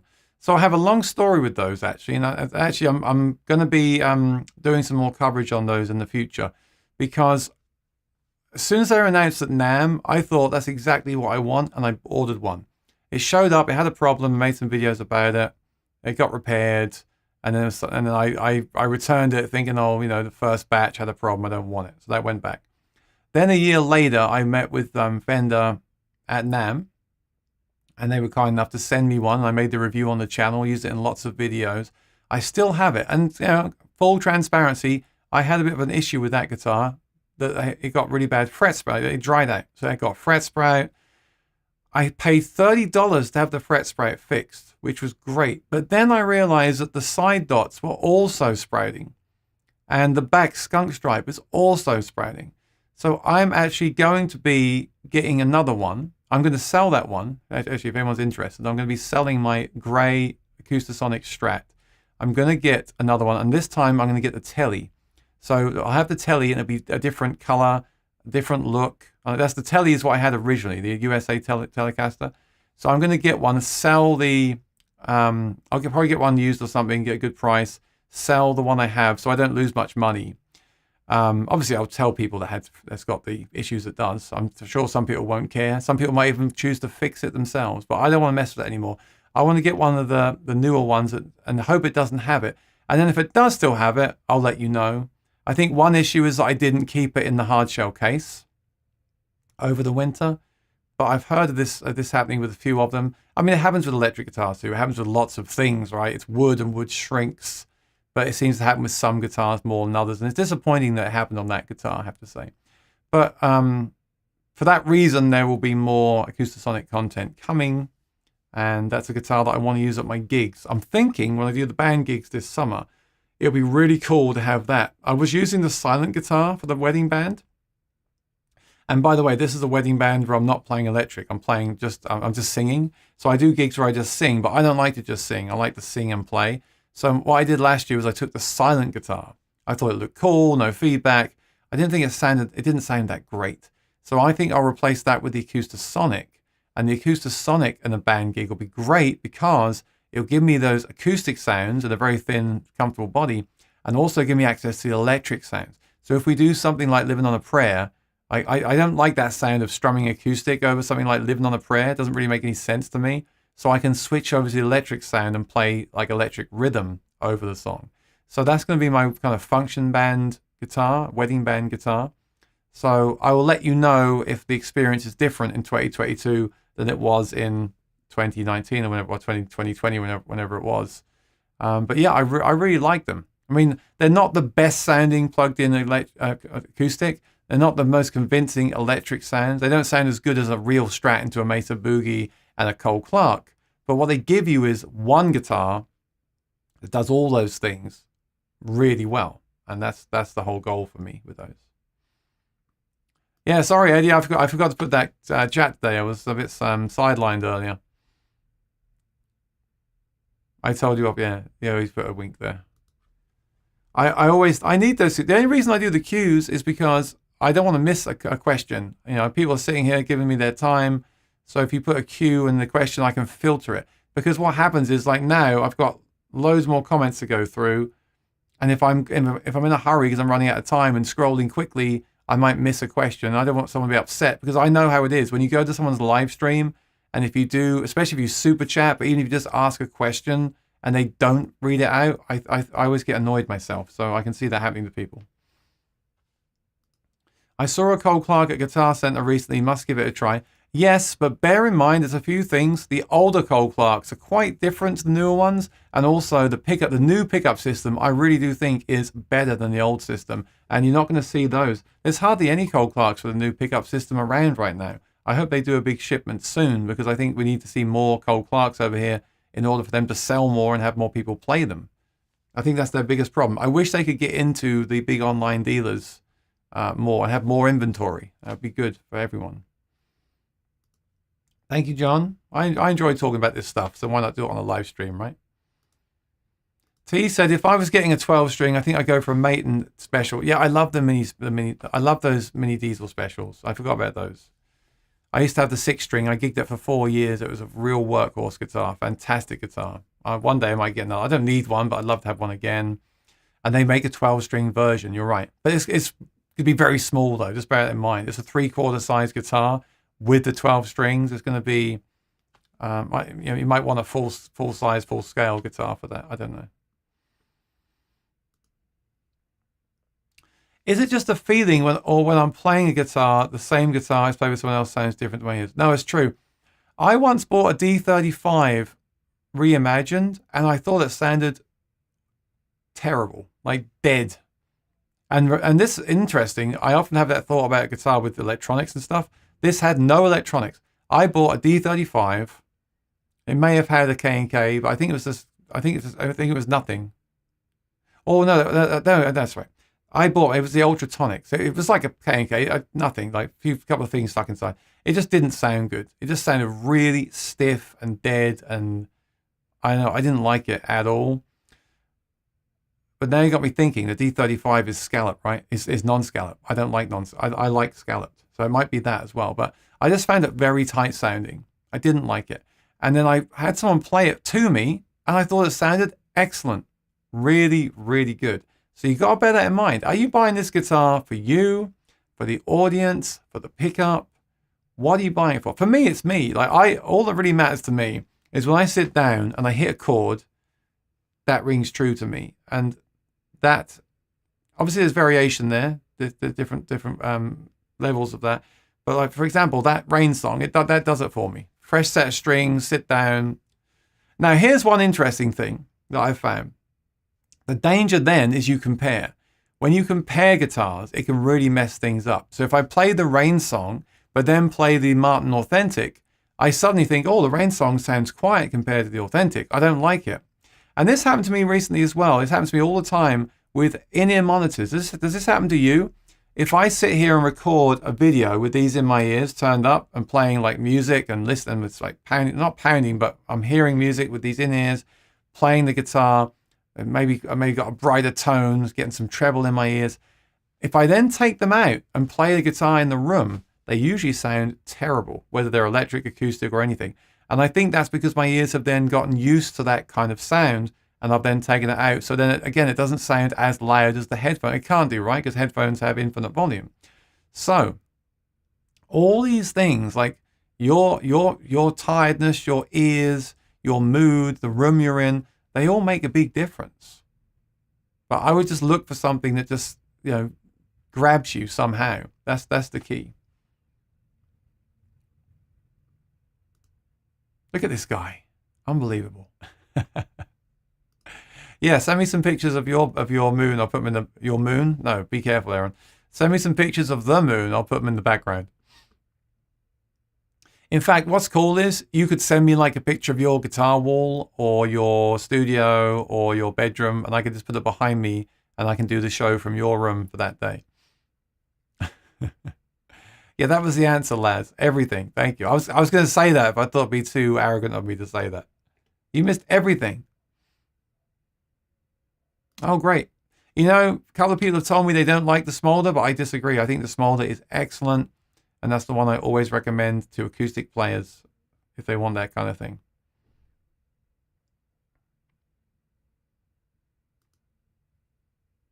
Presets. Yeah, that'd be cool. Be cool if I had MIDI, I guess. Yeah, that'd be cool. It'd also make it more expensive. And again, you could get similar results with an HX Stomp. Then you have presets. But you also have more fiddling. You see, there's this fine line, isn't there, between I don't want to deal with digital anymore. I just want a pedal. So you use that for a while. Okay, this is great. Yeah, I just want a pedal. Okay, great. And then a few weeks later, actually, I wish this pedal had presets. Maybe I'll go and buy a Quad Cortex. Okay, right. Oh, great. Now I can do all my presets and scenes. Great. You know what? I'm doing a lot of fiddling here. I just want a pedal. So I don't get and so on and so on and so on. Thomas Moore. Oh, agree about the HX Stomp. Thomas Moore has the Pod Go. Yes. Also an interface. Yes. People often overlook that as well. It's also an audio interface, which is really cool. And it works with iPhone, iPad, which is really cool. I agree. Like I said, Of all Line 6 stuff, the HX Stomp, like everyone should own one. The rest of the stuff, I can take or leave it, but the HX Stomp is awesome. Full-blown Helix, no, it's too old now. It's like 7 years old. Doesn't have much DSP with all the new effects they've released, and it's a very big pedal. I like the Quad Cortex, but they're not releasing many updates lately. Not that they need to. You should buy the pedal for what it does today, but I think they could be releasing a few more updates than they are, and I'm hoping they do it soon. Yesterday guitar sounded better through headphones. Interesting. Well, headphones are great because you can obviously then do EQ. So then you can make any sound in the world that you want, right? Because you just use the EQ to tweak it to whatever you want, which is cool. If I come to NASFest, I introduce you to a guy who's a real pre-war Martin. Wow. Well, I played them at the factory. I played the 37 at the factory. And I played one in Nashville at Carter Vintage, which was excellent. Excellent. Thin neck all the way up. Don't know why. Don't know why the neck was so thin, but it was. Great sound. I think I grabbed a video and never posted it, but I think they still have it. It's like 36,000. A lot of money. I bought the Digitech Trio Plus band and looper. I could not get the grips with it. I'm now thinking I'm buying. You mean selling? I have that pedal. I like it. It's no good for live use because it's too finicky, but it's great for like ideas and jamming. The samples aren't that great. But the fact that you can just like quickly bring up a chord progression that will copy it and you can play over it, I think is invaluable. I wouldn't sell mine until I found something that was better than that. But I do wish, again, Digitech TC, I wish they'd kept updating these products and not just abandoning them and being bought up by other companies. It's a shame. Thomas Moore has a 12-string Larrabee. That's cool.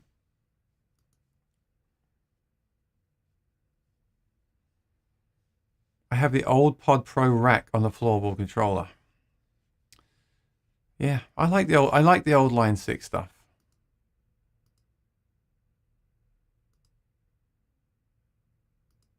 Oh, Laz has the Trio too. I like the Trio. And what you can do is you can run those drum and bass sounds into a mixer and add some compression, reverb, and EQ to make it sound a bit better, and then just play over it. It's great for what it is. Very clever. There's actually an app I found which is similar, but it doesn't work as well. Got me very excited, but it's not quite as good.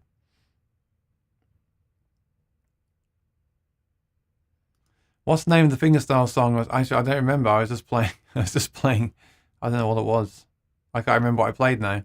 But this will remain up, so you can go and watch it later and learn it if you want to. Yeah, you have to play simply. With the Trio, you have to play very simply, and even then, it might not get what you want. It might be double time or half time, whatever. So I would never use it live, but it's cool. There we go. Are you happy? You put a cue now. A great cheap delay pedal you can store 2 to 3 presets on.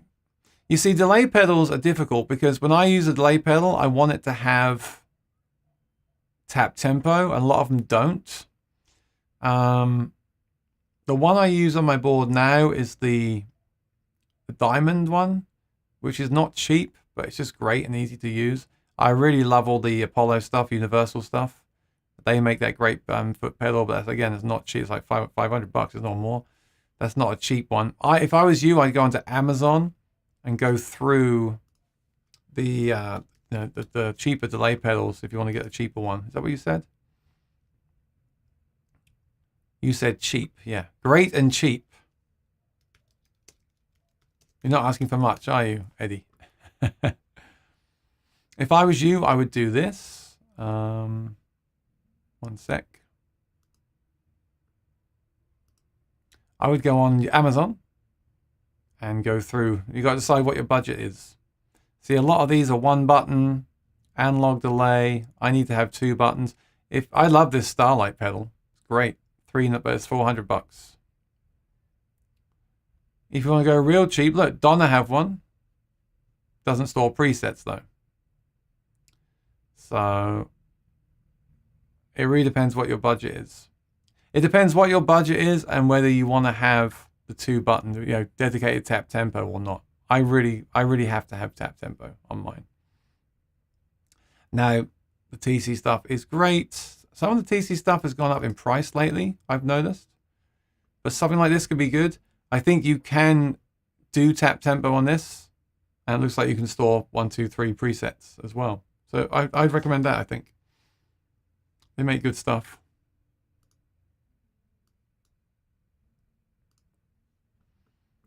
Brad's here. How you doing, Brad? Thank you, David. I appreciate it. Carbon fiber is the way to go for a 12 string. Yeah. I haven't tried the emeralds, I don't think. I'm sure it's good. So we like the streaked ebony. Very interesting. Okay, that's good to know. Have I tried a Collins guitar? No, I haven't. Maybe strummed one like years ago. Not really. I haven't tried one, like actually sat down with one. But you see, now I've got the authentic. I'm okay with Martins now. I've got the OM and the authentic D28. Now I'd like to take that knowledge of what I've heard and apply it to other brands. So now I'd like to try Collins, etc., and see how they compare to those guitars. So I've got my benchmarks now. That's one problem I had when I was starting out with all this stuff. I had no benchmark. I didn't know. I never played a D28. I never played an HD28. I never played all these different guitars. You really want to play, like, it'd be great to work in a music store. You want to play all these guitars and know what they're like. Otherwise, it's a very expensive experiment to keep buying and selling guitars, right? And you have to do that to a certain extent. But if you can mitigate it, then that's obviously a good thing, right? There we go. TC Alter Ego. The one I found was the Flashback. But yeah, all the TC stuff is all good. But the money's gone up for some of it. The Ditto loopers now are really expensive. Yeah, if you're left-handed, it's much harder to find guitars. Thank you, Bernard, for the super chat. Rafa's here. Rewatch tomorrow. Yeah, it's been a good show. We've talked about a lot of different things. It's been cool. I bought a Fender Meteora recently from Sweetwater. It had an issue with the nut. They paid for it to be replaced by a local luthier. Now I have a bone nut. There you go. That's cool too. Yeah, they'll do that. In fact, most stores that I bought from online have offered to do that. I just take it somewhere. I had that with those guitars from Thomann. Just take it, get it fixed. We'll pay the bill. Great. Now you have to get the quote first. You can't just say I spent $500 on it. But they all paid the bill. And I mean, it makes sense that Sweetwater would do that, doesn't it? Because it's better for Sweetwater to make you happy and you keep the guitar than for them to pay to ship it back again, refund everything in the shipping, and then have to fix it and sell it to somebody else. So it makes sense. Yeah, I'm not sure about those Meteora guitars. They look interesting, but I think I'd rather have a good telly and strap before I look at those things. I would like to try the Jaguar. No, Jaguar? Yeah, I want to try a Fender Jaguar. Jaguar. In England, you'd say Jaguar. Jaguar. I'd like to try those. Wondering what your live sound gives how a Seagull acoustic. Well, I went over it a while ago, Daniel, but let me just recap quickly. So usually it's something like Cole Clark or Acoustasonic, very, very good pickup system. Maybe the Anthem, if I want to use a third-party guitar, into a TC Play acoustic pedal. Not the best preamp, but a great pedal if you sing and play guitar. And I use the headphone out if I need to for monitors, or I go straight into front of house or PA or the house system. And what are you using? Seagull acoustic with the Anthem, very good. Just make sure it's dialed in correctly with the tool they give you. And the M80 and 2 outputs. Oh, wow. So you're mixing the Anthem with the M80. I don't think I would do that. I might do that if I wanted like electric guitar sounds from the M80, but I would probably just use the Anthem as it is. Oh, for live streaming. Okay. You know, the best thing for live streaming is just use a mic. Even the cheapest microphone for your live stream will sound better than any of these pickups. That's the sad thing. But if you want to go direct for volume or, noise issues or looping effects, then obviously you have to. But that should sound really good. I would just put them into separate inputs, EQ, compress, and use reverb differently. And yeah, I mean, feel free to drop a link to your channel. I'll take a listen at some point. I love the first acoustic I played at NAMM 2019 and wish I got one then, but I bought mine back last Friday for a discount from a local store. Which acoustic did you play? Which one are you talking about? I have the Strat-Style one. It's the one I recommend because of the options. I'm confused. Using nickel-coated strings on the low strings, better electric sound and feel, not much affect the acoustic sound. Yeah, I did try one of the Cole Clarks with the humbucker recently, and it didn't really work for me because the plain strings were much louder than the wound strings. But I find that less so on the Acoustasonic, which is cool. I guess with the Acoustasonic, they're doing processing and stuff as well, and tweaking it to work in that context. Do I have the Vidami? If so, which one? Bluetooth or cables? Did we cover this a few weeks ago? I reviewed it before it was called the Vidami. It's cool, but again, a Helix or an HX Stomp or HX Effects will do what that does and more. So I would put the money for that into a Helix or an HX Stomp or HX Stomp would do a lot of that stuff. An HX Stomp with a MIDI controller will do what the Vidami does and everything else, right? So I wouldn't personally go that route. But then I think it was Jim was saying about it, if you do just want that one thing and you want it Bluetooth, which is very cool, it's probably worth it. But bear in mind that pedals like HX Stomp can also do a lot of that stuff. I think it's cool. I think that anything that helps you practice the guitar is a good thing. Lately, I'm losing interest in playing electric guitar since I don't have any equipment, just a straight amp to play through. Do you think some pedals spice things up? Yeah, I think yes and no. I think pedals might spice things up, but what I do most of the time with electric guitar is I plug it straight into my amp and I just play, and I love it. I love the sound of the amp in the room. I love the sound of the guitar. I love it. I rarely feel the need to play at the pedal board.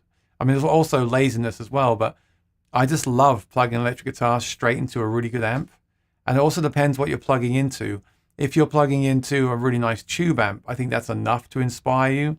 If you're plugging into a digital amp that's not that inspiring, then maybe you want the pedals to spice it up for that reason. I think I'd rather just get a better amp and start from the source. I really like the tube amps now. How to avoid getting scammed and buying a guitar? Well, it's always a possibility. I recently sold some things that were expensive. What I did was I set up the camera, and I got this tip from Jim, Audio Mo Music. I set up the camera and recorded myself going through the controls and playing it, and then I sold it. So, but even then, they could say you sent them a load of bread or something, right? So you just have to be careful. You have to so you go on Reverb, you find what you want, you read their reviews, every single review. Make sure there's no red flags that come up to you. Just communicate with them if they seem normal, that kind of. If they're rude or aggressive, then maybe stay away. Just use common sense. If something doesn't feel right, don't do it. Reverb are great because they'll give you protection. If you buy something through Reverb and you do get sent a box of bricks, and you send them straight away a picture of that box of bricks and prove that that's what arrived. I mean, even then it's hard to prove, right? But I feel like, in my experience, they'll stand by you and help you out. If you buy from someone like a forum and you don't know the person, that can be dangerous. So it's just like everything else on the internet now. You've got to use your kind of gut feeling. Does it feel right? It's the right thing here. I hate selling and buying on Craigslist.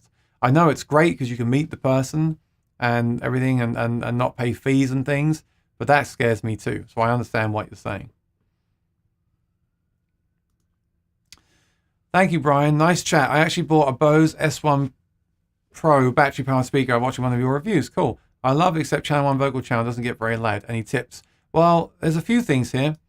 First of all, it depends on your microphone. Some microphones have higher output than others. So I know like the SM58 versus the 8 Beta. The Beta has more volume. But the thing is, and I actually read this question on Facebook the other day. I'm not sure if it was you. But someone said that they're using their microphone like this, right? If you're using a microphone like this, you're going to get very low gain and a very high chance of feedback because the microphone works based on the sound pressure. So I have my microphone touching. This is why I don't like sharing a microphone. I have mine touching my mouth. And if I sing really soft, I have it right there. I'm touching the grill. And if I sing louder, I do pull back about an inch like that. So as I go up in volume, I come up and that's how you do it. And then most microphones should be more than adequate for that system. if you're going to sing like this, not being mean, by the way, and I know some people might want to sing like this so you can see their face, they might feel more comfortable. I mean, do what you want to do, but if you want to, just make sure with your system, test it like this. Make sure you're actually touching the mic grill with your mouth, and also project. Obviously, some people have louder voices than others, right? If you've got a soft voice and you sing like this, it's not going to work. If you've got a very loud voice and sing like this, it might work. There's more chance of feedback. If you've got a loud voice like me and do a lot of chest singing and sing here, you have no problem. I can clip it before it goes into, I can make it clip, so I know it's loud enough. So that's what I would say. Figure out what mic you're using. Make sure you use a good quality cable, and make sure you're using the right technique and placement, and you shouldn't have any problems. But I've seen a few people say that lately. I don't really know. It's many factors. It's like I said, the voice, the microphone, the distance.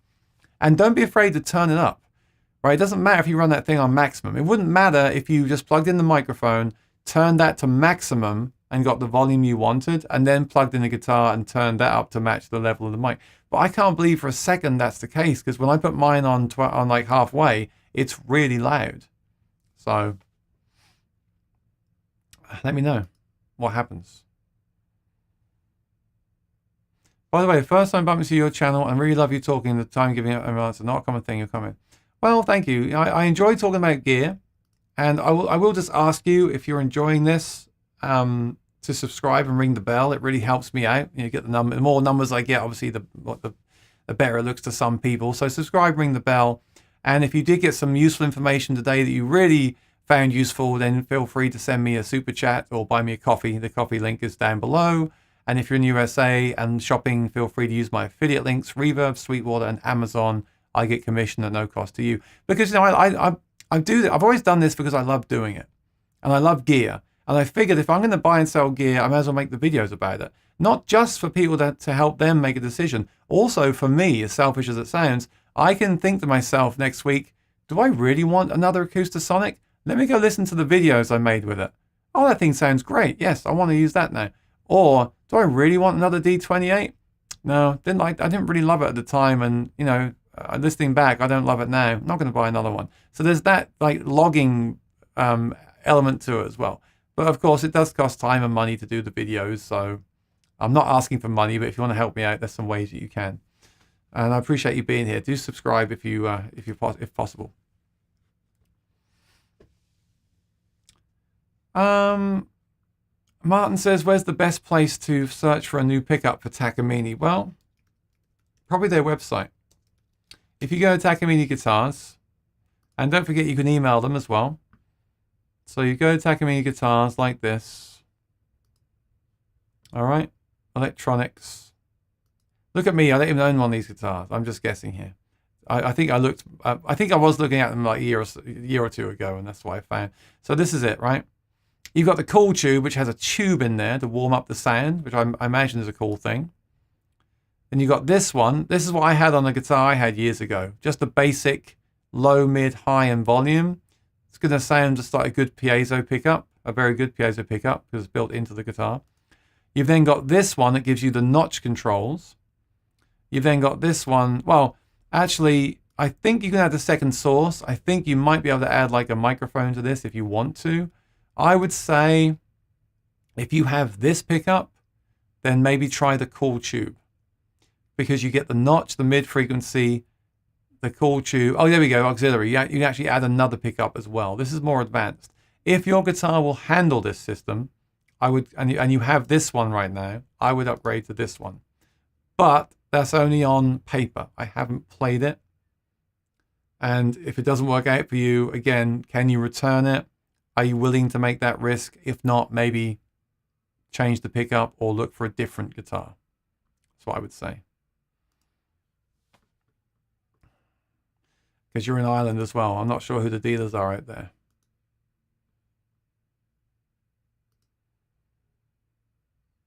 Digitech RP360, is that what you're using?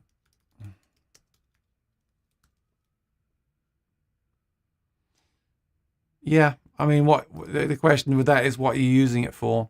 That's a kind of a affordable pedal, older pedal, right? So you might want to look at something like an HX Stomp if you want to upgrade from that.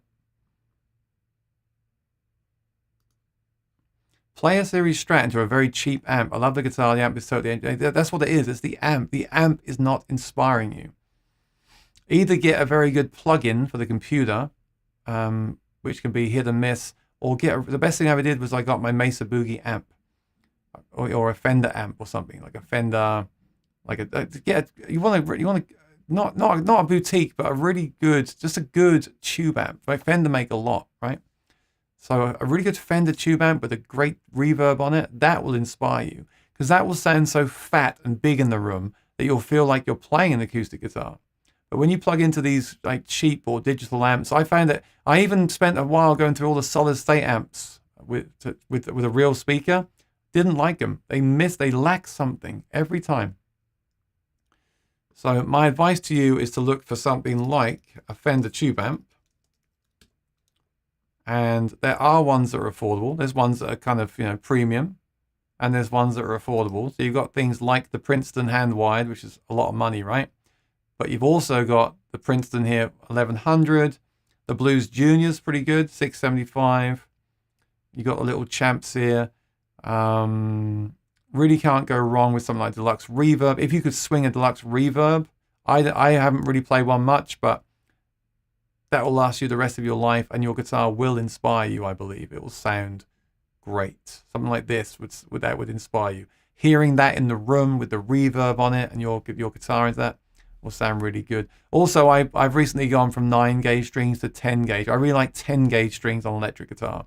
So a Strat with 10-gauge strings into something like that, it's going to sound awesome, in my opinion. And I have tried quite a few different amps.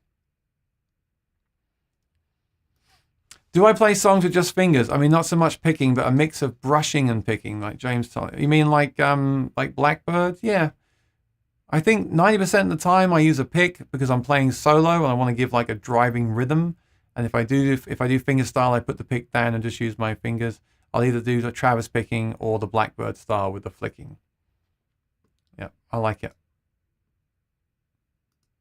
I've always been just a guitar player. Recently, I'm trying to sing aloud. My voice is terrible. I'm constantly out of tune and I shame myself. How can I get better? Keep doing it. Keep doing it. Keep recording yourself. Keep trying to improve. Also, bear in mind, when you first sing, you probably won't like the sound of your voice. It's like doing this live stream. You might not like the sound of your voice in the headphones. So initially, you've got to just get used to hearing your voice. And then once you're used to hearing your voice, it will get better from there. Takes a long time. When I started, I was terrible. I started singing at 14. I sucked. In fact, my music teacher at the time told me I couldn't sing. And I said, you know what? I'm going to keep doing it. And I kept doing it. And now I'm a professional singer. That's what I'm trying to say. I got my braces in. What is the advantage of a plectrum when you're amplified on stage? Well, you still get a more driving sound. Even though you're amplified, you still get a more percussive and powerful sound than you would with just your fingers. Or at least I do. I can't get enough power from my fingers to not use a pick. And also playing single note lines, I can get the definition with the pick. Yeah, give me a thumbs up, please, people. Thank you. Recently bought the Shure 5S5 SD mic. It blew me away. Saw the movie Bohemian Rhapsody. At the end, I saw Freddie singing. And, okay, yeah, I know what that is. That's the old school looking one, right? Let me see here. Oh, no, it's a handheld. Interesting. Oh, it does look nice. Yeah. Nice. Very nice. Let me just flash that up on the screen so we can all see it. That does look cool. I like it. Is it like an SM58, but with an on-off switch and silver? That's what it looks like to me. Very cool. What's my opinion about signature model guitars? I know they're overpriced, but me, as a huge fan of Mayer, would definitely buy an OMJM if I could, like a tribute. I don't like the OMJM that much. At least the one that I had, I didn't like that much. Didn't really impress me, especially for the money. Signature guitars. Well, I've got a couple of them. As collector's guitars I bought. Doesn't bother me if I like the. I mean, I guess if I have a connection with the artist, and that's the guitar that they play, that's really cool. If it's a guitar they don't play, it's like a cash grab, that's not so cool. if you can buy it without their signature, yeah, I mean, I don't know. Some people do not want to play a guitar or an amp with someone's signature on it. But my amp is a John Petrucci, and my acoustic Gibson is a Noel Gallagher, and I would own the signature Mayer if I still had it. So I'm clearly not against it. Some people are really against it, but I have something you can use against those people. The next time someone says to you, "I don't like playing signature model guitars," or ask them if they've ever owned a Les Paul. If you think about it, the Les Paul is the Les Paul signature guitar, isn't it? So there we go. That's how I feel about that. Yeah, I have no. I think if it was an artist I didn't know about or a different genre, maybe it might not work for me. If it's an artist I like, I've no problem with it. Unfortunately, you do spend a lot more money on those guitars because they're paying the artist to have their name on the guitar. Something like the Silver Sky is cool because it doesn't really, it's not really like John Mayer, but it is John Mayer. But I know I don't have the Silver Skies anymore. I like them for what they are, but I just can't see myself playing them when I've got a Strat because I just play my Strat all the time. A good pickup for a dobro, Charlie? I don't know. I haven't played dobro. I can't help you, I'm afraid. Unless you can. I would say Anthem, but I don't know how the Anthem would amplify a dobro. That's one thing I haven't researched because I don't play dobro. If I was you, Charlie, I would email someone like LR Bags and ask them their recommendation. So I'm trying to amplify a dobro. Do you sell the pickup that would be suitable?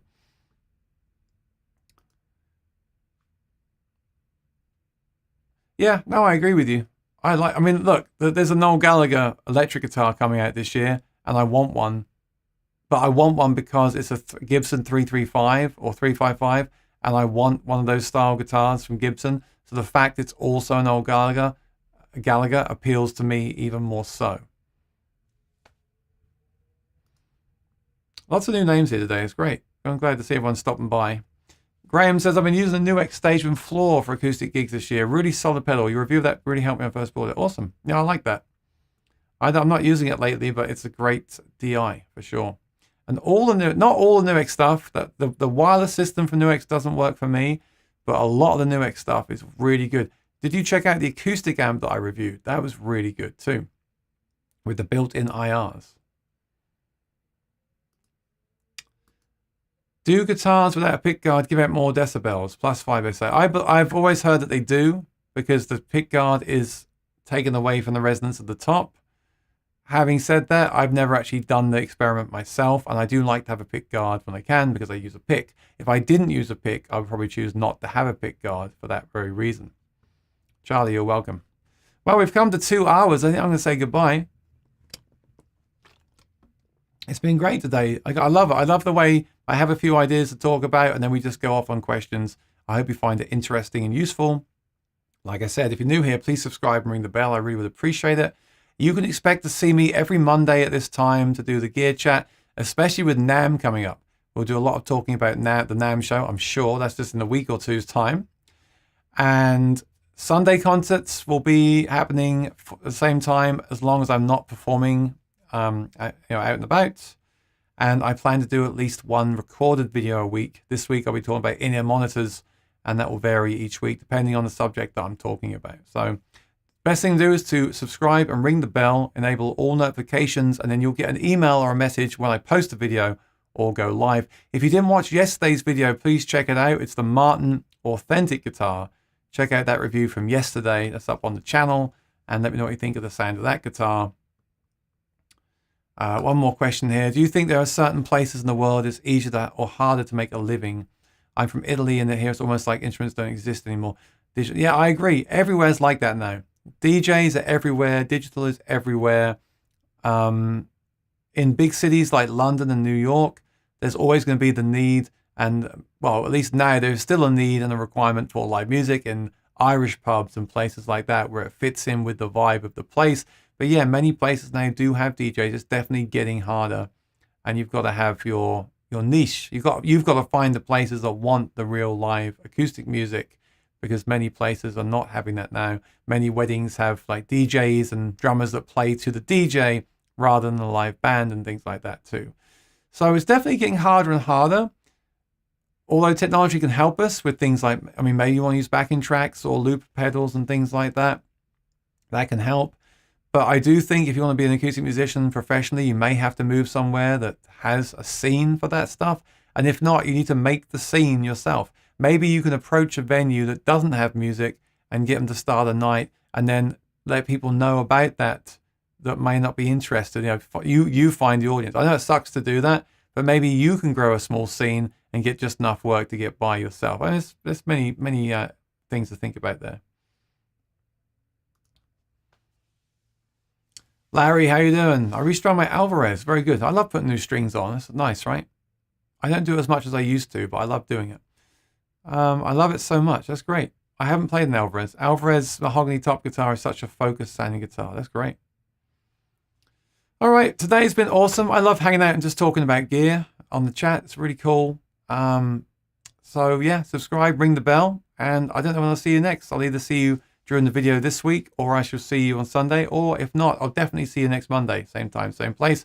Thanks to Rosanna and Lee for moderating, except Lee wasn't here. He's at work because he's not a musician, supposedly. Thanks, Rosanna. I'll see you all later. Take care, be well, enjoy your playing this week. Subscribe, ring the bell. I'll see you next time. Aaron out.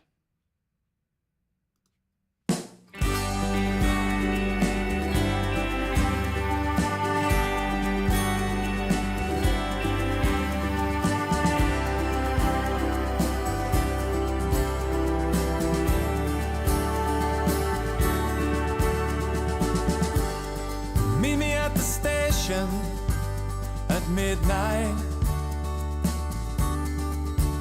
wear your high heels, your red dress, and your smile. You look just like this other girl I knew. She was beautiful, and if you want to